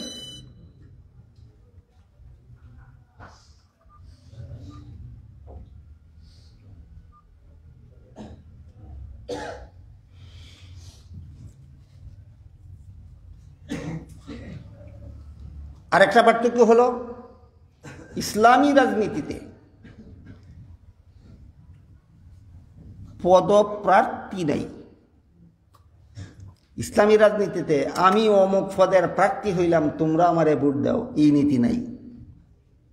ইসলামী রাজনীতিতে আছে যারা দেশ শাসন বুঝে, এরা ঠিক করব এই পদের যোগ্যকে। এদের দৃষ্টিতে যদি একজন মাত্রই যোগ্য সাব্যস্ত হয়, তাইলে তিনি সিলেক্টেড, বিনা ভোটে ভাস। আর যদি গণ্যমান্য লোকদের ব্যক্তিতে একাধিক ব্যক্তি সুযোগ্য সাব্যস্ত হয়, তখন অধিকাংশ জনগণ যারে চায়। তাহলে ইসলামী রাজনীতিতে পদের যোগ্য সাব্যস্ত হয় কতগুলি গুণের ভিত্তিতে। এই গুণ যদি সমান সমান থাকে, তাইলে জনগণে ভোট দিবে। আর গুণ যদি একজনের মধ্যে যে পরিমাণ আছে, এই পরিমাণ যদি আর মধ্যে না থাকে, তাহলে এখানে গণভোটের কোনো মানে নাই। বিষয়টা আপনারা বোঝানোর লাগে একটা উদাহরণ দিই। এই মসজিদে ইমাম নেওয়া হবে, ইমামের জন্য কিছু যোগ্যতার দরকার কিনা? 1 নম্বর যোগ্যতা হইল কেরাত যেন ভুল হয়। 2 নম্বর যোগ্যতা হইল নামাজের মাসাইল যেন না জানে। 3 নম্বর যোগ্যতা হইল ফাঁক না ফাঁক যেন না বুঝে। তাহলে কেরাত সহি হতে হবে, নামাজের মাসাইল জানতে হবে, ফাঁক না ফাঁক বুঝতে হবে। এই রকম যদি একজনই পাওয়া যায়, যাদের নামে প্রস্তাব করা হইল, যাকে ইমাম নিয়োগ দেওয়া হবে, এরকম 3 গুণ বিশিষ্ট যদি একজনই পাওয়া যায় মাত্র, একজন আছে সহি কেরাত, কেরাত সহি, নামাজের মাসাইল বুঝে, ফাঁক না ফাঁক জানে, একজনই পাওয়া গেছে, আর কেউ নাই। এখন যেই বেটার কেরাত সহি না, নামাজের মশলা বুঝে না, ফাঁক না ফাঁক জানে না, হে যদি প্রতিদ্বন্দ্বী করত, যদি আসে, এর মানে হইল শিক্ষিতয়ে আর গোয়ারে লড়াই। এই রকম গোয়াইরামি ইসলামে নাই। একজনের ওই কেরাত সহি, তিনি সিলেক্টেড ইমামের জন্য। একজন নামাজের মাসালা জানে, তিনি ইমামের জন্য সিলেক্টেড, কোনো নির্বাচন নাই। একজনেই পাক না ফাঁক বুঝে, তিনি ইমামতির জন্য সিলেক্টেড, কোনো নির্বাচন নাই। আর যদি যাদের নাম প্রস্তাব করা হয়, এদের মধ্যে 2 জন পাওয়া যায়, দুজনের ওই কেরাত সহি, দুজনই নামাজের মাসলা জানা আছে, দুজনই ফাঁক না ফাঁক বুঝে, তখন আসবে অধিকাংশ মুসল্লি যারে চায়। অধিকাংশ মুসল্লি চায়, কারে চায় না চায়, তখন এটার জন্য একটা বুটের দরকার হয়। বুঝে থাকলে বলেন, ইসলামী রাজনীতিতে বুট আগে না যোগ্যতা আগে? আব্রাহাম লিঙ্কনের রাজনীতিতে যোগ্যতা আগে না বুট আগে? তাহলে ইসলামী রাজনীতি আর আব্রাহাম লিঙ্কনের রাজনীতিতে কোনো বেশ কম নাই না? আকাশ পাতাল বেশ কম, আকাশ পাতাল বেশ কম। আজকের মতো 2টা বেশ কম কইলাম। বেশি বেশ কম কইলে তো কেউ কেউ আবার মন্তব্য করবো, তাই তফসিরের নামে রাজনীতি করে। আমি তো রাজনীতি বুঝিই না, প্রচলিত রাজনীতি চিনিও না, বুঝিও না। কোরআনে আল্লাহ যেগুলি বুঝাইছে এইগুলি কই। লন্ডন এক বেটায় আমার এক বছর আগে জিজ্ঞাসিল, কই হুজুর পলিটিক্সের ডেফিনেশন জানুনি, রাজনীতি কারে কয় চিনুনি? আমি কই চিনলে তো রাজনীতি করলামই না বেটা, আমি রাজনীতি চিনি না দেখি তো করি না। কয় চিনা রাখুন, খামো লাগতে পারে। ও তাহলে কয় টিক্সের উপর টিক্স, তার উপর ডাবল টিক্স, তার নাম পলিটিক্স। টিক্সের উপর টিক্স, তার উপর ডাবল টিক্স, তার নাম পলিটিক্স। বাবা রে বাবা, টিক্স কোনোদিন বুঝতামও পারতাম না, আর পলিটিক্স করতামও পারতাম না। আজকের মতো ইসলামী রাজনীতি আর আব্রাহাম লিঙ্কনের রাজনীতির 2টা পার্থক্যই কইলাম, এই পর্যন্তই থাকো। ইসলামী রাজনীতিতে প্রতিনিধি আল্লাহর পক্ষ থেকে হয় জনগণের জন্য, আর আব্রাহাম লিঙ্কনের রাজনীতিতে প্রতিনিধি জনগণের জন্য, জনগণের পক্ষতে হয়, দেশ শাসনের জন্য। 2 নম্বর, ইসলামী রাজনীতিতে যোগ্যতা আগে, গণভোট পরে। আব্রাহাম লিঙ্কনের রাজনীতিতে গণভোট আগে, যোগ্যতা পরে। কাজেই যেই দেশের অধিকাংশ জনগণ ঘুষখোর, দেশের নেতা ঘুষখোর হতে বাধ্য। একটা উদাহরণ দিই, যদি আপনারা বেজার না হন। অনেক জনগণে ঘুষ খাইয়া ভোট দেয়। কেউ একটা পান খাইয়া ভোট দেয়, কেউ একটা চা খাইয়া ভোট দেয়, কেউ 1 প্লেট মিষ্টি খাইয়া ভোট দেয়, কেউ 1 প্যাকেট বিরিয়ানি খাইয়া ভোট দেয়, কেউ বিরিয়ানির প্যাকেটের ভিতরে 500 টাকার নোটও খায়। ইটা দেখাইছো, এটা কি দেখাইছো? ঘুষ নি, ঘুষ। যেই দেশের জনগণ ঘুষখোর, এই দেশের নেতা ঘুষখোর না হইয়া পারে না। তোমাদের মতো 3 লক্ষ ভোটারকে এই চা আর ফান আর মিষ্টি আর বিরিয়ানি খাওয়াইতে গিয়া বেটার বাপের সম্পত্তি বেচছে, সম্পত্তি বেচছে, বেটায় বাস করছে। এখন তোমার রাস্তা আগে বানাই দিব না বাপের সম্পত্তি আগে উদ্ধার করব? কাজেই যেমন রুয়ে এমন ফিরিস্তা, যেমন ভোটার তেমন নেতা। যেই সমাজের ভোটার ঘুষখোর, সেই সমাজের নেতা ঘুষখোর না হইয়া পারে না। তোমরা 3 লক্ষ জনগণে যদি 5 টাকার কইরা পান খাইয়া ভোট দিয়া থাকো, 3 লক্ষ ভোটারে যদি 5 টাকার 1 কিলো কইরা পান খাইয়া থাকে, 1 লাখ টাকা খরচাইছে বেটারে, 15 লাখ টাকা খরচাইছে নির্বাচনের আগে। তার কাছে যখন একটা আবেদনপত্র লিয়ে দেবে, দস্তখত দিব 1 লাখ টাকা না লইয়া, তাইলে কে আগে ঘুষ করেছে? এটা আব্রাহাম লিঙ্কনের রাজনীতির বিস্ফল।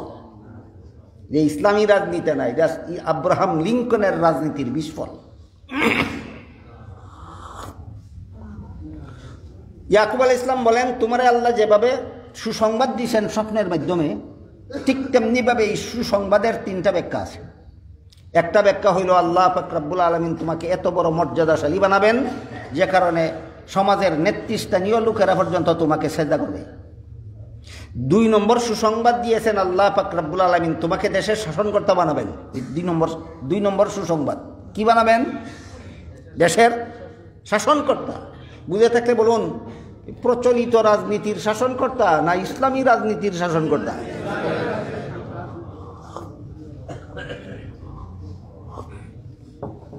তিন নম্বর সুসংবাদ দিয়েছেন আল্লাহ তোমাকে এই স্বপ্নের মাধ্যমে, ওয়ায়ুতিম্মু নি'মাতাহু আলাইকা ওয়া আলা আলি ইয়াকুবা কামা আতাম্মাহা আলা আবাওয়াইকা মিন ক্বাবলু ইব্রাহিম ওয়া ইসহাক।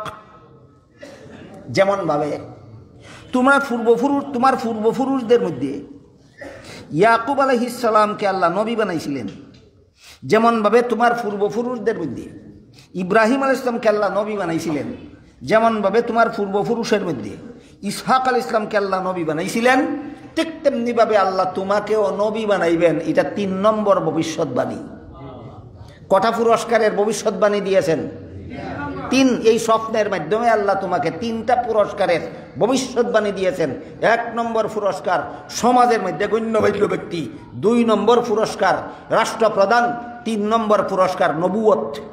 সমাজের গণ্যমান্য, রাষ্ট্রপ্রধান, নবুয়ত, এই 3 পুরস্কারের সুসংবাদ দিয়েছেন আল্লাহ এই স্বপ্নের মাধ্যমে তোমাকে। আজকে এই পর্যন্ত হইল, ইনশাল্লাহ আগামীকাল দোয়া করেন সবাই, যদি আল্লাহ দিন ধরায় আবহাওয়া ভালো হইতে আমরা মাঠেও যাইতে পারি, আর না যাইতে পারলে এখানেই আগামীকাল করবো।